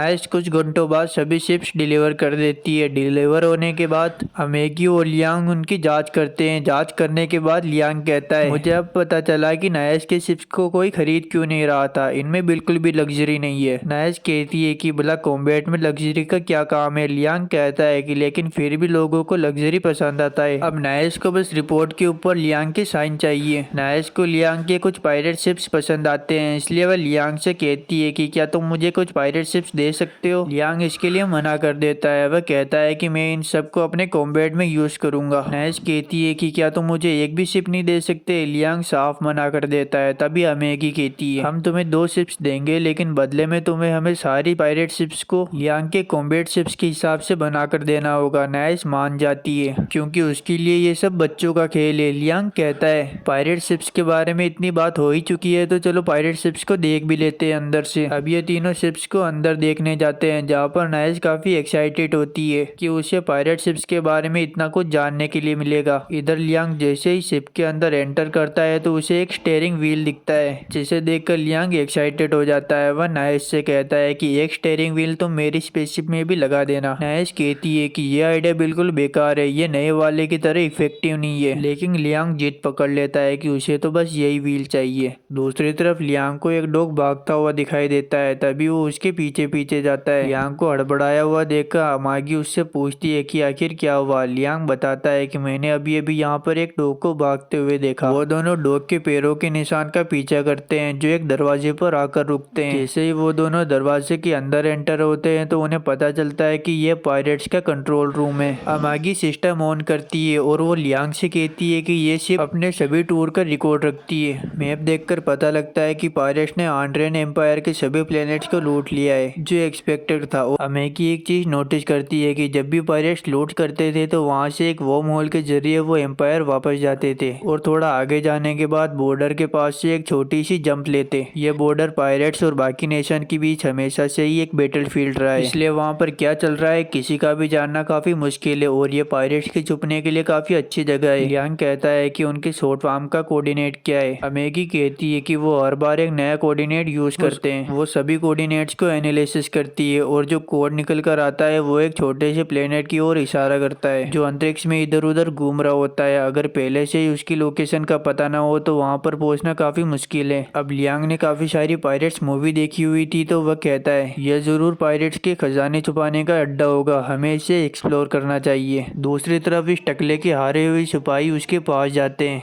ये टकला भी हैरान होता है कि आखिर हम उन चूजों से कैसे हार गए। ये कहता है, मैं उस लियांग और उसके एम्पायर को नहीं छोड़ूंगा, मिट्टी में मिलाकर रख दूंगा। पर उससे पहले ये भागकर आए हुए सिपाहियों को एक कैप्सूल के अंदर रखकर उड़ा देता है और लियांग से फाइट करने के लिए उसके प्लेनेट की ओर चला जाता है। दूसरी तरफ लियांग की पूरी आर्मी उस ट्रेजर प्लेनेट को ढूंढने के लिए निकलती है। प्लान ये होता है कि वो डिमोन वर्म गेट से अंदर जाएंगे और पल्मोना गेट से बाहर निकलेंगे, लेकिन जब अमागी गेट से निकलने का परमिशन मांगती है तो उन्हें मना कर दिया जाता है। लियांग कहता है कि आखिर क्या दिक्कत है। अमेगी बताती है कि रास्ते का टोल यानी कि चार्ज अभी तक पे नहीं हुआ है। तभी वर्म होल का ऑपरेटर लियांग की शिप को कॉल करता है। वह उन्हें बताता है वर्म होल का क्रिएशन डिस्टेंस और जंप के हिसाब से होता है और इसी के हिसाब से चार्ज लगता है। अब जब लियांग अपनी पूरी आर्मी को लेकर होल से बाहर निकलेगा तो उसका चार्ज भी काफी ज्यादा होगा। लियांग कहता है कि हम चार्जेस बाद में दे देंगे, लेकिन ऑपरेटर कहता है कि ऐसा नहीं हो सकता। लियांग उनसे रिक्वेस्ट करता है, लेकिन ऑपरेटर कहता है कि बेनफील्ड फैमिली का रिकॉर्ड इतना खराब है कि उन्हें लोन भी कोई नहीं देगा, इसलिए वो उन्हें नहीं जाने दे सकते। लियांग सोचता है कि अगर वो एम्पायर पैसे लेने के लिए गया तो पेट्रोल का काफी ज्यादा खर्चा आएगा। अब लियांग अपने कॉलेज की कम्युनिकेशन स्किल को यूज करने के बारे में सोचता है। लियांग ऑपरेटर से कहता है कि मुझे तुम्हारे मैनेजर से बात करनी है। ऑपरेटर कहता है कि मैं ही मैनेजर हूँ। लियांग गुस्से में कहता है कि अब मैं खुद आ रहा हूँ तुम्हारे पास चिल्लाने के लिए। अमेगी उससे कहती है मैनेजर ने एक बार मना कर दिया तो उसके पास जाकर चिल्लाने का क्या फायदा। पर लियांग को अपने ऊपर काफी ज्यादा कॉन्फिडेंस होता है। दूसरी तरफ ये टकला जो पल्मोना गेट से डिमोन गेट की ओर बढ़ता है, यह ऑपरेटर को वर्म होल क्रिएट करने के लिए पैसे देता है। यहाँ तक कि वो उन्हें कुछ एक्स्ट्रा पैसे भी दे देता है ताकि वो उससे ज्यादा सवाल जवाब न करे। ऑपरेटर पल्मोना गेट से डिमोन गेट की ओर वर्म होल को क्रिएट कर देते हैं और ये टकला उसके अंदर चला जाता है। दूसरी तरफ लियांग मैनेजर से बात कर रहा होता है कि प्लीज हमें वर्म होल से जाने दो, पर ऑपरेटर टच से मस नहीं होता। लियांग उसके सामने हाथ जोड़ता है, लेकिन ऑपरेटर नहीं मानता। तभी ऑपरेटर को एक कॉल आता आता है वह लियांग से कहता है कि मुझे इस काम के अलावा भी बहुत सारे काम हैं, और यह कहकर वो वहाँ से चला जाता है। तभी लियांग को वापस से वही डॉग दिखाई देता है और वो उसके पीछे पीछे जाता है और वार्म होल के ऑपरेटिंग सिस्टम के पास पहुंच जाता है। वो सिस्टम के अंदर देखता है कि पहले से ही किसी ने पल्मोना गेट और डिमोन गेट को जोड़ा हुआ है। वो सोचता है कि शायद उसकी रिक्वेस्ट काम कर गई और ऑपरेटर वाले मान गए, लेकिन वह देखता है कि वार्म होल की दिशा गलत डायरेक्शन में है, पल्मोना गेट से डिमोन गेट की ओर, जबकि लियांग को तो डिमोन गेट से पल्मोना गेट की ओर निकलना है। लियांग उस वार्म होल की डायरेक्शन चेंज करके डिमोन गेट से पल्मोना गेट की ओर कर देता है। इधर ये टकला जो पल्मोना गेट के अंदर एंटर हो चुका है, बेचारों को क्या पता कि लियांग ने उसकी डायरेक्शन ही चेंज कर दी। वो बताती है कि किसी ने मैनेजर से बात करके वार्म होल की परमिशन दे दी है। लियांग वापस से शिप के अंदर आता है। वह मैगी से पूछता है कि आखिर किसने हमारी मदद की, और जिसने उनकी मदद की होती है वो होती है नाइस। नाइस कहती है कि तुम लोगों ने भी मेरी मदद की, ये तो मेरा फर्ज था। अब क्योंकि लियांग ने पहले ही वार्म होल को डिमोन गेट से पल्मोना गेट की ओर मोड़ दिया है, तो वो अपनी पूरी आर्मी को वार्म होल के अंदर चलने के लिए बोलता है और वो सभी वार्म होल के अंदर एंटर हो जाते हैं। दूसरी तरफ ये टकला, ये अभी भी वार्म होल के अंदर ही होता है। इसे कुछ गड़बड़ लगती है। ये अपने साथियों को बोलता है कि इतनी देर क्यों लग रही है। इसका साथी चेक करता है। वह बताता है कि हम बस एग्जिट के पास पहुंचने वाले हैं। यह सुनकर ये टकला भी खुश होता है, और जैसे ही ये टकला आर्मी वार्म होल के बाहर निकलती है तो ये बैटलफील्ड के अंदर पहुंच जाती है, जहाँ पर इनके सामने लगभग 1 लाख बैटलशिप्स खड़ी होती है जो इनके ऊपर अटैक कर देती है। इधर लियांग की पूरी आर्मी जो वार्म होल के गेट को लगभग पार कर चुकी होती है। अब इन्हें ट्रेजर प्लेनेट के पास पहुंचने के लिए बस थोड़ी सी जंप लेनी पड़ती है, और जैसे ये जंप लेकर बाहर निकलते हैं तो वो ट्रेजर प्लेनेट बस इनके सामने ही होता है। ट्रेजर प्लेनेट के चारों ओर लगभग 20,000 पायरेट शिप्स होती है जो लियांग की आर्मी से लगभग 5 गुना है, लेकिन उनमें से अधिकतर डिस्चार्ज पड़ी होती है। लियांग जल्दी से फायरिंग का ऑर्डर देता है और सारी शिप्स धीरे धीरे करके तबाह होने लगती है। इधर लियांग अपने आर्मर सूट को भी पहन लेता है और मैगी उसे बैटलफील्ड के अंदर फायर कर देती है। लियांग पायरेट्स के ऊपर हमला बोल देता है। कुछ पायरेट्स काउंटर अटैक करते हैं, लेकिन वो लियांग का कुछ नहीं बिगाड़ सकते। लियांग की आर्मी उन पायरेट्स की आर्मी के ऊपर भारी पड़ती है, इसलिए पायरेट्स की आर्मी वहां से भागने लगती है। लियांग मैगी को ऑर्डर देता है कि जो पायरेट्स बचकर यहाँ से भाग रहे हैं उनके पीछे बाकी सोल्जर्स को लगा दो, तब तक मैं प्लेनेट के अंदर जाकर ट्रेजर को ढूंढने की कोशिश करता हूँ। लियांग उस प्लेनेट के आउटर शील्ड को तोड़ देता है और उसके अंदर घुस जाता है। इधर ये साइंटिस्ट घबरा जाता है कि इनकी आउटर शील्ड भी टूट गई और पायरेट्स भी मारे गए। वो जल्दी से कंट्रोल रूम के अंदर जाता है, जहाँ पर उसे पता चलता है कि उनके ऊपर हमला हो रहा है। इधर लियांग प्लेनेट के अंदर होल करके उसके अंदर घुस जाता है, जहाँ पर उसे कुछ सोल्जर्स रोकने के लिए आते हैं, पर लियांग उन सबको अकेले ही ठिकाने लगा देता है। लियांग की आर्मी का कैप्टन भी उसके पीछे आता है। वह लियांग को बताता है कि हमने बाकी जगह को भी साफ कर दिया। लियांग कहता है कि ऐसे ही रास्तों को साफ करते रहो और जल्दी से ट्रेजर ढूंढो। तभी लियांग को वापस से वो ग्लोइंग डॉग दिखता है। वापस से लियांग उसके पीछे पीछे जाता है और उसका पीछा करते हुए वो उस प्लेनेट के कंट्रोल रूम के अंदर पहुंच जाता है, जहाँ पर वो पागल साइंटिस्ट और बाकी सारे लोग सरेंडर कर देते हैं। लियांग साइंटिस्ट से कहता है कि आखिर तुमने ट्रेजर कहाँ पर छुपा रखा है। साइंटिस्ट कहता है कि आखिर तुम किस ट्रेजर की बात कर रहे हो, मेरे पास पैसे भी है और कैप्टन घोष द्वारा कलेक्ट किए गए पेट भी है। लियांग को कुछ समझ नहीं आता। साइंटिस्ट उन सबको अपनी लैब के अंदर लेकर जाता है, जहाँ पर वो उन लोगों को अपने एक्सपेरिमेंट के सब्जेक्ट्स बताता है। वहाँ पर मौजूद सभी क्रीचर सुंदर लड़कियां होती है, जिन्हें अब इस डॉक्टर ने ऐसा बना दिया। उन सबकी ऐसी हालत देखकर एक सोल्जर वहीं पर उल्टी कर देता है। कैप्टन कहता है कि तू इतना कमजोर कैसे हो गया। लियांग आगे जाता है, जहाँ पर उसकी नजर एक ऑक्टोपस वाले क्रीचर के ऊपर पड़ती है। साइंटिस्ट लियांग के पास आकर उससे कहता है कि आपकी नजर बिल्कुल सही पेट पर पड़ी है। ये पेट कैप्टन घोष का सबसे फेवरेट पेट है, पर लियांग को तो उसे देखकर उल्टी आ रही थी। लियांग अपने पास्ट के बारे में सोचता है, जहाँ पर लोग एक इंसान की तरह नहीं बल्कि एक जानवर की तरह उसे ट्रीट करते थे। इधर ये साइंटिस्ट हंस रहा होता है, तभी लियांग उसके ऊपर गोली चलाकर उसका सारा काम तमाम कर देता है। इधर ये अजीब सा क्रीचर और कोई नहीं बल्कि क्रिस्टियाना होती है। वह रो रो कर लियांग को अपने पास बुलाती है। वह उससे कहती है कि इन सभी लड़कियों का दर्द खत्म कर दो। लियांग उससे कहता है कि तुम चिंता मत करो, हम लोग तुम्हें पहले जैसा बना देंगे, पर क्रिस्टियाना रो रो कर कहती है कि अब वो वापस से नॉर्मल नहीं हो सकते, प्लीज उसे और बाकियों को ऐसे ही मार दो। पर लियांग उसकी एक नहीं सुनता और अपने कैप्टन को ऑर्डर देता है कि इन सभी लड़कियों को अपने होम प्लेनेट पर लेकर जाए और इनका इलाज करवाए। कैप्टन कहता है कि इन सभी लड़कियों के इलाज में काफी ज्यादा खर्चा आएगा, यहाँ तक कि इनकी पूरी बॉडी को वापस से रीजनरेट करना पड़ेगा और बहुत सारे एलिमेंट्स की जरूरत पड़ेगी, साथ ही बहुत सारे डॉक्टर भी लगेंगे। लेकिन इसके बावजूद ये कंफर्म नहीं है कि ये लोग ठीक हो पाएंगे। तभी लियांग के पास खबर आती है कि हमने सारा खजाना ढूंढ लिया है। लियांग कैप्टन से कहता है कि अब तो इलाज का खर्चा भी निकल जाएगा।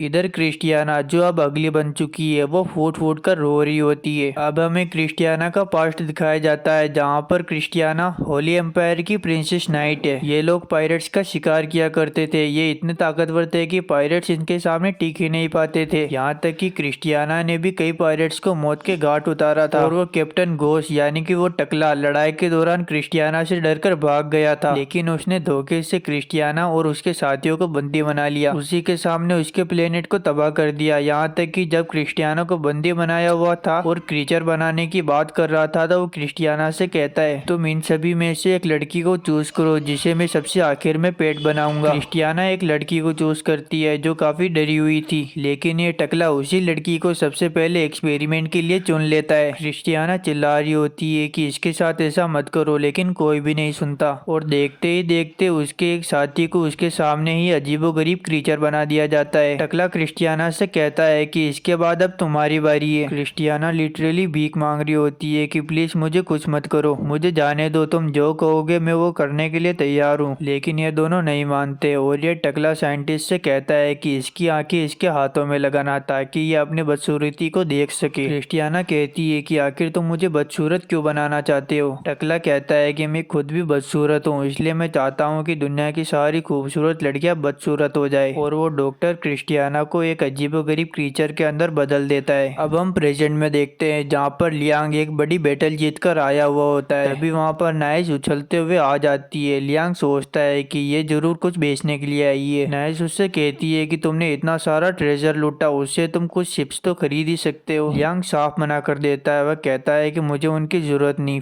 अब नाइस फिर से अपने स्पेशल मूव्स का इस्तेमाल करने लगती है, पर इस बार लियांग को कुछ भी फर्क नहीं पड़ता। वह कहता है कि मेरा फिलहाल मूड ही नहीं है। नाइस लियांग को याद दिलाती है कि वोम होल के अंदर जाने के लिए उसी ने उनकी मदद की थी, तो लियांग मान जाता है। लियांग फाइनली शिप्स के लिए मान जाता है। वह अमेगी से पूछता है आखिर अब हम कितनी सारी शिप्स खरीद सकते हैं। अमेगी कहती है उस ट्रेजर से हम सारा खर्चा निकालने के बाद भी 5000 शिप्स खरीद सकते हैं। यह सुनते ही नाइस वहाँ से जल्दी से 5000 शिप्स का ऑर्डर देने के लिए चली जाती है। लियांग टेंशन में आ जाता है और उसके पीछे पीछे भागता है कि नाइस सच में कहीं 5000 शिप्स का ऑर्डर न दे दे। नाइस हॉल के अंदर आकर अपने असिस्टेंट से बात कर रही होती है। दूसरी तरफ हम मोसासी को देखते हैं जो हॉल के अंदर घूम रहा होता है। उसे नाइस की आवाज आती है। नाइस कुछ ऐसे वर्ड्स का यूज कर रही होती है जिसे देखकर मोसासी की सटक जाती है और वो जल्दी से लियांग के पास जाता है और उसे ट्रेनिंग के लिए बुला लेता है। मोसासी को काफी गुस्सा आ रहा होता है, इसलिए वो लियांग को एक भारी तलवार देता है और उसकी आंखों पर पट्टी बांध देता है। यहाँ तक कि पुरानी टेनिस बॉल मशीन को यूज करने के बजाय नए ड्रोन्स को मंगवाता है और उन सभी ड्रोन्स को रिमोट की मदद से कंट्रोल करके लियांग के ऊपर फायरिंग करवाता है।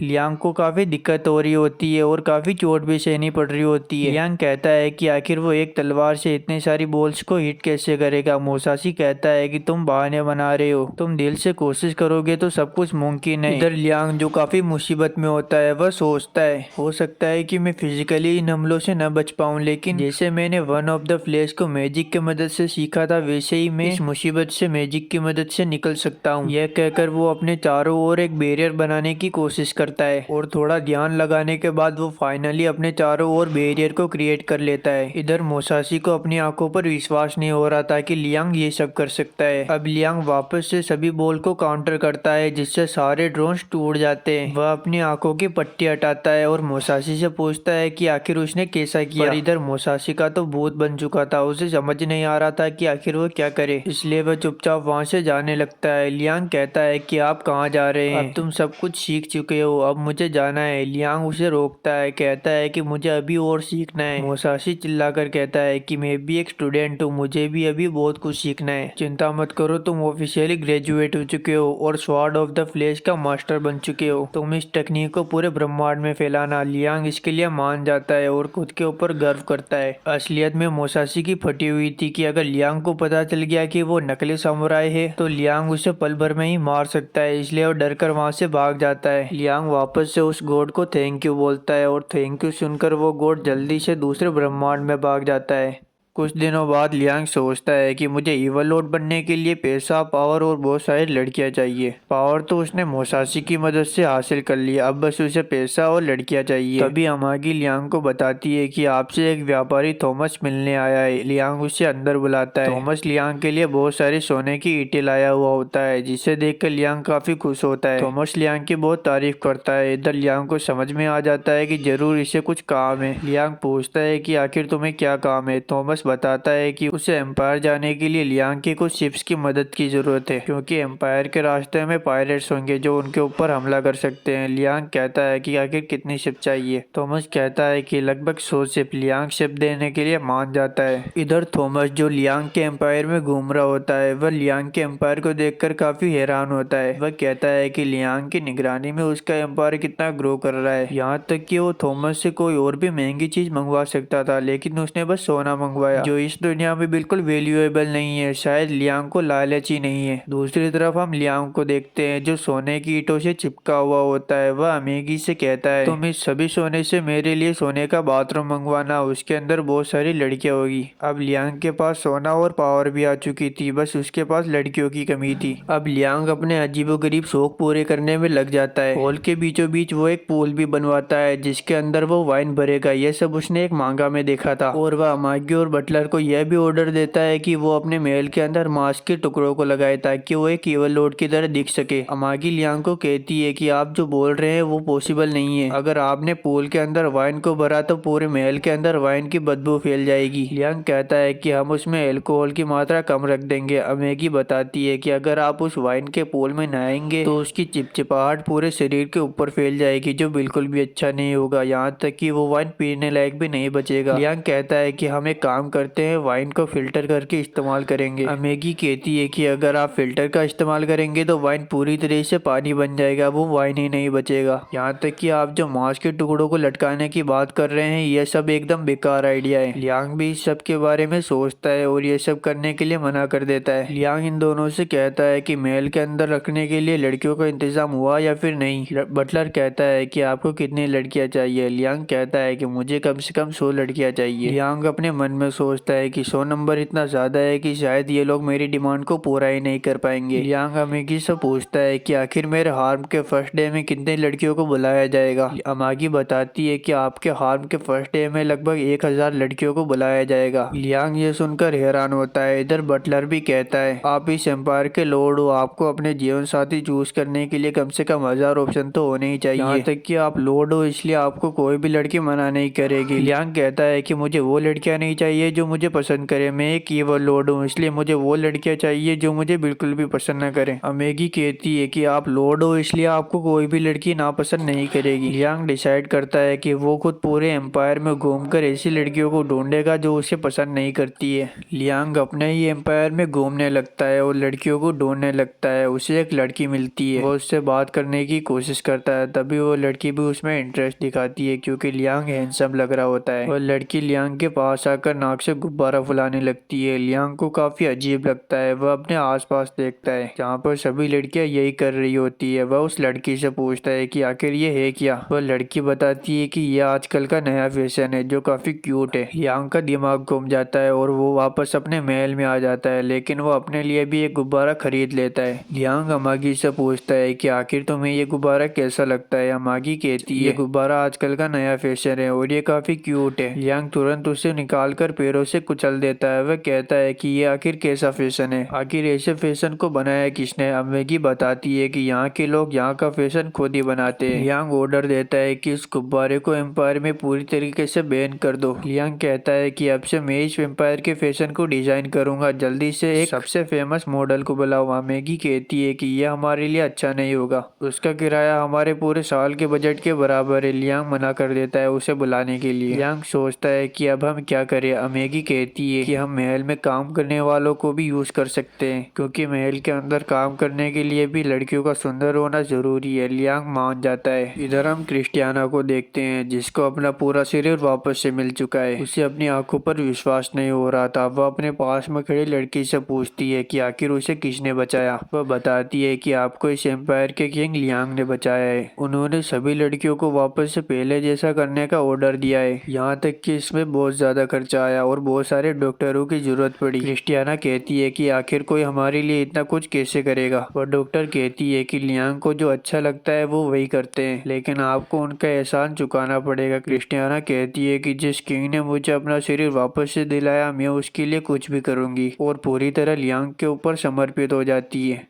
दूसरी तरफ लियांग के एम्पायर के लोग काफ़ी खुश होते हैं। वह कहते हैं कि एम्पायर की इकोनॉमी काफ़ी तेज़ी से ग्रो हो रही है। अब उनके पास इतना काम और पैसा कमाने की अपॉर्चुनिटी है कि वो काम करते करते थक गए हैं। इधर ये गॉड जो इनकी सारी बातें सुन रहा होता है, ये कहता है कि मैंने तो लियांग को यहाँ पर बर्बाद होने के लिए भेजा था, लेकिन वो तो यहाँ पर मौज उड़ा रहा है। आखिर ये ऐसा कैसे हो गया। यहाँ तक कि गॉड ने जिन सोल्जर्स को अनवांटेड सोल्जर्स बनाकर लियांग की आर्मी के अंदर भेजा था ताकि वो फूट डाल सके, लेकिन वो लोग तो लियांग के फैन हो गए और सबसे ईमानदार आदमी बन चुके हैं। इधर ये बेवड़ा मोसाशी जो अपनी लाइफ को फुल एंजॉय कर रहा होता है, तभी टीवी में एक न्यूज आती है जहाँ पर लियांग को पायरेट्स को हराने के लिए एक अवार्ड दिया जाता है, और स्पीच के दौरान वो मोसाशी को अपना आइडल बताता है। यह सुनकर मोसाशी वापस से टेंशन में आ जाता है कि कहीं ये वापस मुझे बुला न ले। इधर कैप्टन गोस्ट जो बैटल फील्ड से जिंदा बचकर आ जाता है अपने कुछ साथियों के साथ, लेकिन वो बाकियों को वहीं पर छोड़ के आ जाता है। इस टकले को बिल्कुल भी फर्क नहीं पड़ता है कि इसके साथियों के साथ क्या होता है। इसे काफी गुस्सा आ रहा होता है। ये कहता है कि आखिर हम उस बैटल फील्ड के अंदर पहुंचे कैसे, शायद उन वार्म होल वालों ने हमारे साथ स्कैम कर दिया, हमें उन्हें सबक सिखाना पड़ेगा। वो अपने साथियों को ऑर्डर देता है उनके ऊपर हमला करने के लिए। तभी वहाँ पर गाइड आ जाता है जो इस टकले को अपने जादू से कंट्रोल कर देता है और इसके दिमाग को चेंज कर देता है। वो उससे कहता है कि तुम्हारा निशाना गलत जगह पर है, तुम्हें लियांग के ऊपर हमला करना चाहिए, उसने तुम्हारे इतने बड़े ट्रेजर को लूट लिया। इधर ये टकला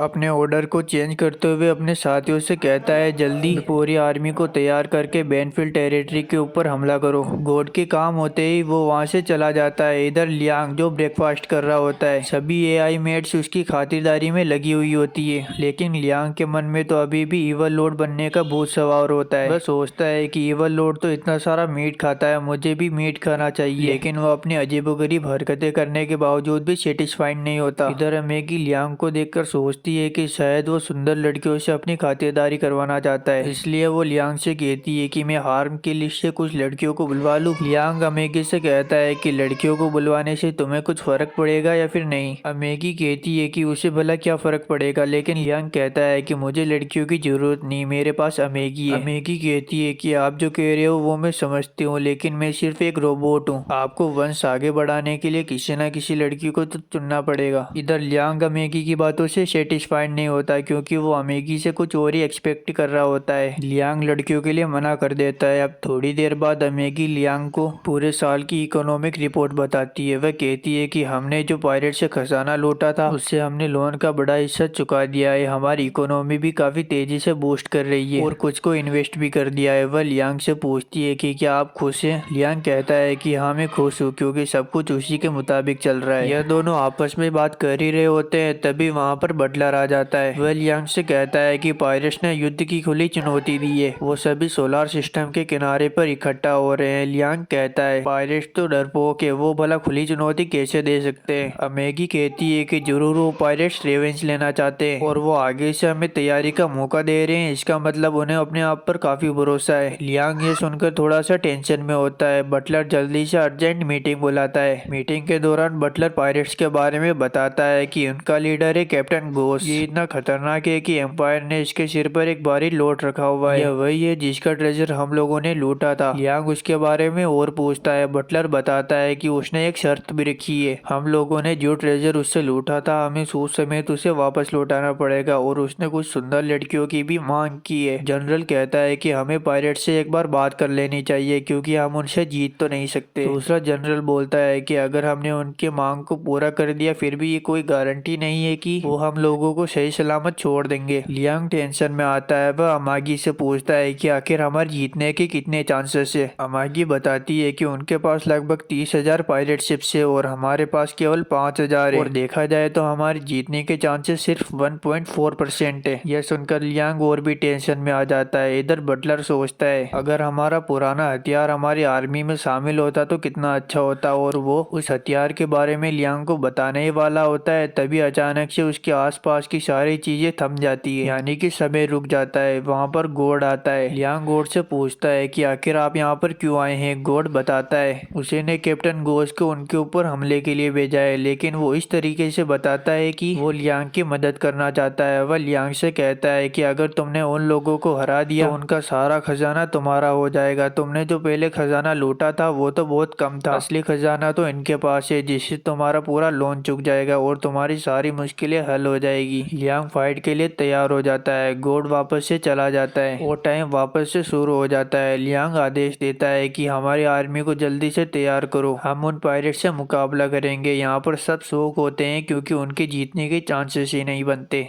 प्लेनेट की पूरी आर्मी स्पेस में फाइट के लिए तैनात हो जाती है। इधर बटलर काफी टेंशन में होता है। वह कहता है प्लेनेट की इकोनॉमी हाल ही में तो स्टेबल होना शुरू ही हुई थी और ये जंग का ऐलान हो गया। वह अमेगी से कहता है कि लड़ने का कोई फायदा नहीं, लियांग का ये फैसला बिल्कुल गलत था। अमेगी उसे बताती है कि लियांग ने बिल्कुल सही फैसला लिया है। अगर हम उनकी शर्तों को मान भी लेते तो वैसे भी पायरेट सरेंडर करने वालों को तो मार ही देते हैं, तो वो हमें क्यों ही छोड़ते। बटलर कहता है कि लेकिन तुम्ही ने तो कहा था कि जीतने का चांस सिर्फ 1.4% है। अमेगी कहती है मैंने कहा था लेकिन हार मानने से अच्छा है हम उस 1.4% के साथ ही आगे बढ़े। पर इधर लियांग को तो कुछ फर्क नहीं पड़ता, चाहे उसके जीतने का परसेंटेज 1.4% ही क्यों ना हो और उसे अपने ऊपर पूरा भरोसा होता है। दूसरी तरफ ये टकला जो मजे में वाइन पी रहा होता है वो अपने सभी सोल्जर्स से कहता है जो भी लियांग को जिंदा पकड़ेगा मैं उसे इनाम दूंगा। इधर लियांग जंग के लिए पूरी तरीके से तैयार होता है लेकिन कई घंटे बीतने के बावजूद फाइट शुरू ही नहीं होती, इसलिए लियांग पक जाता है। वह अपने क्रू मेंबर्स से कहता है आखिर ये लोग फायरिंग क्यों नहीं कर रहे। तभी एक सोल्जर लियांग को बताता है हम पहले से ही डिसएडवांटेज में है। लियांग सोचता है कि आखिर फाइटिंग से पहले कोई डिसएडवांटेज कैसे हो सकती है, दुश्मन तो हमारे आसपास भी नहीं दिख रहा। सोल्जर बताता है कि स्पेस में दुश्मन के शिप्स दिखना मतलब क्लोज कम्बैट है, पर लियांग को तो कुछ फर्क नहीं पड़ता, उसे तो बस धमाके चाहिए। तभी रेडार पर दुश्मन दिखाई देने लगता है। खबर आती है कि दुश्मन हमारे ऊपर से 500 शिप्स के साथ हमला कर रहा है। लियांग कहता है कि आखिर वो सिर्फ 500 शिप्स क्यों भेजेंगे, उनके पास तो 30,000 है ना। सोल्जर बताता है कि ये शिप्स उन लोगों की है जिन्होंने घोष को सरेंडर कर दिया था। लियांग गुस्सा होता है कि वो उन्हें चारे की तरह इस्तेमाल कर रहा है। वो फायरिंग का ऑर्डर देता है। सोल्जर कहता है कि हम उनके ऊपर फायरिंग तो कर देंगे लेकिन उससे हमारी कॉम्बिनेशन थोड़ी बिगड़ सकती है। लियांग की आर्मी उन लोगों को रोकने के लिए उनके ऊपर फायरिंग कर देती है और उन सारे शिप्स को एक बार में ही उड़ा देती है, लेकिन फायरिंग की वजह से उनकी कॉम्बिनेशन थोड़ी बिगड़ जाती है। इसी का फायदा उठाते हुए घोष अपनी आर्मी को उनके ऊपर हमला करने के लिए आगे बढ़ने का ऑर्डर देता है, पर आगे बढ़ते ही उनकी शिप्स माइन से टकराने लगती है जो मैजिक की मदद से छुपाई गई थी। घोष को कोई फर्क नहीं पड़ता, वह अपनी आर्मी को ऑर्डर देता है कि जल्दी से आगे की सोल्जर्स माइन से टकराकर रास्ता क्लियर कर दो क्योंकि इस टकले के पास शिप्स और लोगों की कमी नहीं है। इधर लियांग यह देखकर काफी गुस्सा हो रहा होता है कि वह अपने लोगों को इस तरह से मरने के लिए छोड़ रहा है। अब दोनों आर्मी एक दूसरे के ऊपर फायरिंग शुरू कर देती है। दोनों को काफी नुकसान होता है, पर थोड़ी देर बाद घोष की आर्मी बैरियर का यूज करने लगती है और इधर लियांग की आर्मी थोड़ी टेंशन में आ जाती है। लियांग की पूरी आर्मी पीछे हटने लगती है। इधर इस टकले को लगता है कि ये लोग जीत रहे हैं और आगे बढ़ते हैं। कैप्टन डिसाइड करता है कि वो भी उन लोगों की तरह बैरियर को क्रिएट करके लियांग की शिप को प्रोटेक्ट करेगा। इधर लियांग कहता है कि आखिर वहाँ पर क्या हो रहा है। कैप्टन कहता है कि हम आपकी शिप को प्रोटेक्ट करने के लिए चारों ओर बैरियर लगा रहे हैं। लियांग कहता है कि अगर मेरी शिप के चारों ओर बैरियर लगाओगे तो आगे की शिप्स का क्या होगा। कैप्टन कहता है कि आप चिंता मत कीजिए, आपको बचाने के लिए चाहे जितने सोल्जर लग जाए हम सेक्रीफाइस करने के लिए तैयार हैं। लेकिन लियांग ये नहीं चाहता। वह कहता है कि वो एक ईवल लॉर्ड है और जो उसका है वो किसी को नहीं देता और जो उसे चाहिए वो छीन लेता है। उसके सभी सोल्जर्स उसकी प्रॉपर्टी है और उन्हें इस तरह से कोई भी वेस्ट नहीं करेगा। कोई भी सोल्जर मुझे बचाने के लिए अपनी जान नहीं गवाएगा। वह मैगी को ऑर्डर देता है कि तुम इस मदरशिप को संभालो, मैं बैटलफील्ड के अंदर जा रहा हूँ। मैगी पूरा कंट्रोल अपने हाथों में ले लेती है और लियांग को बैटलफील्ड के अंदर फायर कर देती है। गोस की पूरी आर्मी लियांग के ऊपर फायर करती है लेकिन लियांग उनको डॉज करते हुए कई शिप्स को तबाह कर देता है। अब लियांग से मुकाबला करने के लिए गोस के सोल्जर्स की पूरी आर्मी लियांग के ऊपर हमला करने के लिए दौड़ती है। लियांग भी अपनी मैजिकल स्वॉर्ड को निकाल लेता है और उनसे फाइट करता है। गोस के सिपाहियों में इतना दम नहीं होता कि वो लियांग के अटैक से बच सके और उसे हरा सके। लियांग अकेला ही कई सारे सोल्जर्स को हरा देता है और सभी सोल्जर्स के ऊपर भारी पड़ने लगता है। इधर लियांग को भी लड़ाई में काफी ज्यादा मजा आ रहा होता है। गोस की आर्मी से एक सोल्जर आता है जो लियांग को स्वॉर्ड फाइटिंग के लिए चैलेंज करता है। इन दोनों में काफी अच्छी फाइट होती है और लियांग की स्वॉर्ड फाइटिंग से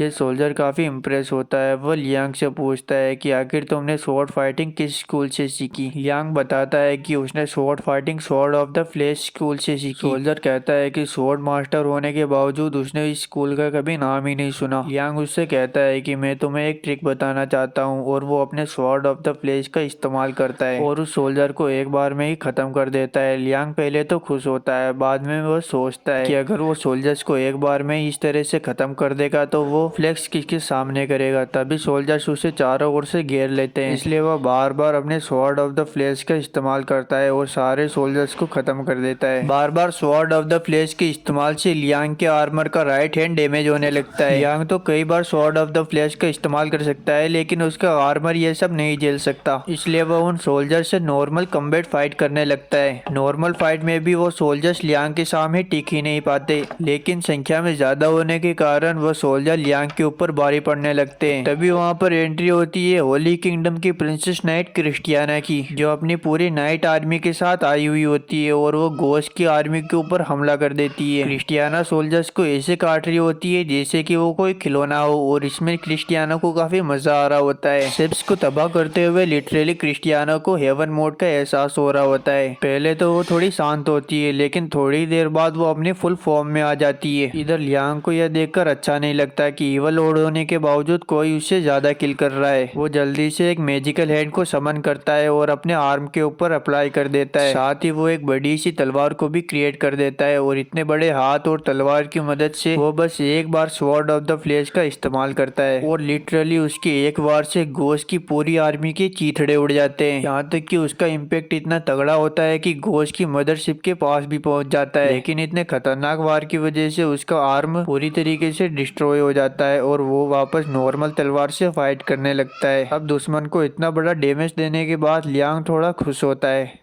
लियांग की फाइटिंग स्किल को देखकर क्रिस्टियाना भी काफी इम्प्रेस होती है और उसकी फैन हो जाती है। इधर लियांग अब दुश्मन की मदरशिप के ऊपर हमला करने की कोशिश करता है। वो अपना पूरा जोर लगा देता है और लगातार फायरिंग करता है, लेकिन वो दुश्मन की मदरशिप तक पहुंच ही नहीं पाता क्योंकि उन्होंने मदरशिप के फ्रंट में बैरियर लगाया हुआ था। वह अमेगी से कहता है कि हमें इस बैरियर का कुछ करना पड़ेगा। अमेगी डिसाइड करती है। वह अपनी पूरी आर्मी को ऑर्डर देती है कि जल्दी से सभी अपना निशाना उस बैरियर को बनाओ। जब उसमें छेद होगा तो लियांग उसमें से मदरशिप के पास पहुंच जाएगा। लियांग की पूरी आर्मी उस बैरियर के ऊपर हमला करती है जिससे उसमें थोड़ा छेद हो जाता है। इसी का फायदा उठाते हुए लियांग उस छेद से एंटर कर जाता है और मदरशिप के पास पहुंच जाता है। गोस घबराने लगता है। वो अपने कमांडर को ऑर्डर देता है जल्दी से कुछ साथियों को वापस से चलने के लिए बोलो और बाकियों को यहीं पर मरने के लिए छोड़ दो। हालांकि गोस को बैटलफील्ड से भागना शोभा नहीं देता, लेकिन अभी उसकी फटी हुई थी। लेकिन काफी देर हो जाती है। लियांग मदरशिप के पास पहुंच जाता है और उसके ऊपर लगातार हमला करने लगता है। लियांग के पीछे पीछे उसकी पूरी आर्मी भी आ जाती है जो शिप के अंदर एंटर हो जाती है। इधर ये टकला लियांग से घबराकर स्पेसशिप से भाग रहा होता है, पर ये भागेगा कहाँ पर स्पेसशिप से ही। दूसरी तरफ इस घोड़ की फटी हुई थी कि लियांग के जीतने के चांसेस तो इतने कम थे, लेकिन फिर भी उसने गोस को हरा दिया। वो लियांग की इतनी खुशी को बर्दाश्त नहीं कर सकता था, इसलिए वो रूल्स को तोड़ने का डिसाइड करता है और गोस को मैजिकल पावर देने के बारे में सोचता है। इधर लियांग की आर्मी जो शिप के अंदर एंटर हो चुकी चुकी है। तभी कैप्टन को कुछ अजीब लगता है और वो छत के ऊपर फायर करता है। वहाँ पर कुछ सोल्जर्स होते हैं जो गायब होने वाले सूट का इस्तेमाल कर रहे होते हैं। यह देखकर लियांग को विश्वास हो जाता है कि घोस्ट के पास पहले से कई ज्यादा खजाना है। कुछ और सोल्जर्स उनके ऊपर हमला करने के लिए वहाँ पर आ जाते हैं। लियांग अपने सोल्जर्स को वहीं पर रुकने के लिए बोलता है और खुद आगे बढ़ने लगता है, पर अपनी तलवार को निकाले बिना ही वो सारे सोल्जर्स को काट के रख देता है। लियांग बस अपने सोल्जर्स के सामने फ्लेक्स कर रहा होता है। सोल्जर्स को विश्वास नहीं होता है कि लियांग ने बिना तलवार निकाले ही उन सबको हरा दिया। लियांग अपने सोल्जर्स के साथ घोस्ट के कंट्रोल रूम तक पहुंचता है, जहाँ पर घोस्ट की आर्मी का कैप्टन होता है। वह काफी घबराया हुआ होता है। वह लियांग से कहता है कि प्लीज मुझे कुछ मत करना, मैं तो मजबूरी की वजह से घोस्ट के साथ था। वह कहता है कि मैं उस घोस्ट का साथ छोड़ चुका हूँ, मैं अब आपके साथ हूँ। यह कहकर वो लियांग के कदमों में गिर जाता है, लेकिन लियांग को यह सब पसंद नहीं आता और अगले ही पल उस आदमी की गर्दन लियांग के कदमों के नीचे होती है। दूसरी तरफ हम घोस्ट को देखते हैं जो छुप छुप कर भाग रहा होता है। तभी एक गॉड वहाँ पर आता है और घोस्ट को अपनी मैजिकल पावर देता है और उसके कान में कहता है कि जल्दी से लियांग को खत्म कर दो, और वहाँ से चला जाता है। इधर घोस्ट उस मैजिकल पावर को पाने के बाद एक राक्षस में तब्दील हो जाता है जो काफी खतरनाक लग रहा होता है। गॉड कहता है कि अब तो लियांग इसके सामने कुछ भी नहीं कर सकता। दूसरी तरफ लियांग अपने सोल्जर्स के साथ होता है, जिसे वापस से वो ग्लोइंग डॉग दिखता है। लियांग बिना कुछ सवाल किए वापस से ग्लोइंग डॉग के पीछे चला जाता है। वो ग्लोइंग डॉग उसे एक कमरे के अंदर लेकर जाता है जहाँ पर कुछ एंटिक पीसेस पड़े हुए होते हैं। वहाँ पर एक तलवार भी होती है जो लियांग को काफी पसंद आती है। वह कहता है कि अब से ये तलवार मेरी है। दूसरी तरफ कैप्टन घोस्ट जो लियांग के कुछ सोल्जर से फाइट कर रहा होता है। कोई भी सोल्जर उसके सामने टिक नहीं पाता, वो उन्हें लगातार मारता ही रहता है। वह उनसे कहता है कि मुझे तुमसे नहीं लड़ना, मुझे लियांग से लड़ना है, जल्दी उसे मेरे सामने लेकर आओ। तभी उसके पीछे लियांग की एंट्री हो जाती है। लियांग उसे देखकर बिल्कुल भी नहीं घबराता। कैप्टन घोस्ट लियांग के ऊपर मुक्का मारता है, लेकिन लियांग उसके हाथ को ही काट देता है। वो वापस से दूसरा हाथ का इस्तेमाल करता है, लेकिन लियांग दूसरे हाथ को भी काट देता है। पर मैजिक की वजह से घोस्ट के दोनों हाथ वापस से रीजनरेट होने लगते हैं। लियांग वापस से उन दोनों को काट देता है। घोस्ट जितनी बार लियांग के ऊपर हमला करता है, लियांग उतनी बार उसके टुकड़े कर देता है। थोड़ी देर फाइट चलने के बाद घोस्ट को समझ आ जाता है कि वो लियांग को नहीं हरा सकता। लियांग उसकी छाती पर पांव रखता है। इधर घोस्ट घबरा रहा होता है। वह लियांग से कहता है कि प्लीज मुझे मत मारो, तुम जो कहोगे वो मैं करने के लिए तैयार हूँ। लियांग अपने कैप्टन से पूछता है कि क्या मैं इसे छोड़ दूं, तो कैप्टन कहता है कि इस जैसे राक्षस को तो मर जाना ही ठीक है। तभी घोस्ट कहता है कि अगर मैं मर जाऊंगा तो तुम्हें खजाना कौन बताएगा। लियांग कहता है कि एक काम करते हैं, तुम्हें इंपीरियल आर्मी को सौंप देते हैं, फिर तुम इनसे ये बात करना। तो कैप्टन से कहता है कि इसे इंपीरियल आर्मी को सौंप देते हैं, जिससे हमें अच्छा मुनाफा होगा। कैप्टन कहता है कि आप इसे मार देंगे तो अच्छा रहेगा। लियांग कहता है कि अगर मैं इसे मार दूंगा तो मुनाफा कम मिलेगा। कैप्टन कहता है कि ऐसे लोगों को इंपीरियल आर्मी को चाहे मरा हुआ सौंपो या जिंदा, उसका प्राइज मनी सेम ही रहता है। और पल भर में लियांग उसका काम तमाम कर देता है। फाइनली लियांग उन पायरेट्स को पूरी तरीके से खत्म कर देता है और इस फाइट को जीत जाता है। इधर लियांग जो अपना ओरा बिल्ड करके बैठा हुआ होता है, उसने थॉमस को बुलाया हुआ होता है ताकि वो बता सके कि उसने जो खजाना घोस्ट से लूटा है उसकी एक्चुअल वैल्यू क्या है। थॉमस उसे एक अंदाजे से उसकी वैल्यू बताता है, जिसे सुनकर लियांग काफी खुश होता है। तभी वहाँ पर क्रिस्टियाना आ जाती है जो लियांग का शुक्रिया अदा करती है। वह कहती है कि मुझे आपकी वजह से नई जिंदगी मिली है और तारीफों के पुल बांधने लगती है, पर लियांग को तो कुछ घंटा फर्क नहीं पड़ता। तभी क्रिस्टियाना लियांग को अपना जादू दिखाने लगती है। वह लियांग से कहती है कि मेरा सिर पहले जैसा हो चुका है, पर लियांग को तो कुछ इंटरेस्ट नहीं होता। वह कहता है कि तुम इसे थॉमस को दिखाओ। तभी वहाँ पर नाइज आ जाती है जो क्रिस्टियाना को इस हालत में देखती है। वह सोचती है कि शायद कोई और लियांग को फंसाना चाहती है। वह जल्दी से दौड़ते हुए अपना मैजिक बिखेरने लगती है और लियांग के पास आकर बैठ जाती है। वह कहती है कि इस सब का कुछ मतलब नहीं, मुझे पता है कि लियांग को असलियत में क्या पसंद है। लियांग कहता है कि दफा हो जाओ। क्रिस्टियाना काफी गुस्सा करती है। वह कहती है कि जल्दी से लियांग के पास से हट जाओ, वरना मैं तुम्हें काट के रख दूंगी। तभी वहाँ पर एक और लड़की आ जाती है जो नाइस की राइवल होती है। नाइस उससे कहती है कि आखिर तुम यहाँ पर क्यों आई हो, दफा हो जाओ, मुझे पता है कि तुम लियांग को फंसाना चाहती हो। पर वो उसकी बातों पर ध्यान नहीं देती और आते ही लियांग को अपने शिप्स दिखाने लगती है। लियांग को भी उनमें इंटरेस्ट आता है। वह कहता है कि ये तो काफी लग्जरी और बड़े हैं, तुम इससे छोटे शिप्स ही खरीद लो। तभी वहाँ पर बटलर आ जाता है जो लियांग को इतने सारी गर्ल्स के बीच में गिरा हुआ देखकर इमोशनल हो जाता है। वह सोचता है कि लियांग अब तक बस रोबोट्स के बीच में ही गिरा हुआ था अब असली इंसानों के बीच में गिरा हुआ है और इमोशनल होकर रोने लगता है। तभी लियांग उससे कहता है कि नाटक बंद करो और जल्दी बताओ कि क्या काम है। बटलर उसे बताता है कि आपने जो घोस्ट को हराया था उसके लिए आपको रॉयल फैमिली की मदद से ऑनर ऑफ द एम्पायर का अवार्ड दिया जा रहा है। लियांग उस जगह पर पहुंचता है जहां पर उसे थोड़ा वेट करना पड़ता है। थोड़ी देर बाद उसके पास कुछ लोग आते हैं। वो और कोई नहीं बल्कि लियांग की पूरी फैमिली होती है। लियांग तो उन्हें पहचान ही नहीं पाता क्योंकि उन्हें मिले हुए ही 40 साल हो चुके हैं। मागी लियांग से कहती है कि ये दोनों तुम्हारे पेरेंट्स है जो तुमसे मिलने आए हैं। लियांग का फादर लियांग से कहता है कि तुम इतने बड़े हो गए हो फिर भी डॉल को साथ रखा हुआ है। उसकी मोम भी कहती है कि रॉयल फैमिली के बीच एक डॉल क्या कर रही है और वो अमागी को बाहर वेट करने के लिए बोलती है। पर लियांग अमागी को वहीं रुकने के लिए बोलता है और लियांग कोल्ड अंदाज में कहता है कि तुम लोगों ने तो मुझे 40 साल पहले छोड़ दिया था तो आप क्यों आए हो। वो लोग बोलते हैं कि तुम्हारे पास बहुत सारा पैसा और पावर आ चुकी है, हमें भी थोड़ा पैसा दो। लियांग पैसा देने के लिए साफ मना कर देता है। वो लोग कहते हैं हमारा खर्चा बहुत बढ़ चुका है, हम लोगों ने बहुत सारी चीजें खरीद ली है महंगी, अब तुम हमें चुपचाप वो सारा पैसा दे दो। लियांग गुस्सा करता है और अपनी तलवार को निकालकर उन लोगों को धमकी देता है। वह कहता है कि जब जरूरत थी तो तुम लोगों ने मेरी मदद नहीं की, अब मैं सक्सेसफुल हो गया हूँ तो तुम लोग पैसा मांगने के लिए आ गए, मैं वो पैसा किसी को नहीं दूंगा, ये सारा पैसा और पावर मेरी है। और वो अमागी को कहता है इन लोगों को बाहर का रास्ता दिखा दो। इसी के साथ ही ये पूरा सीजन समाप्त हो जाता है।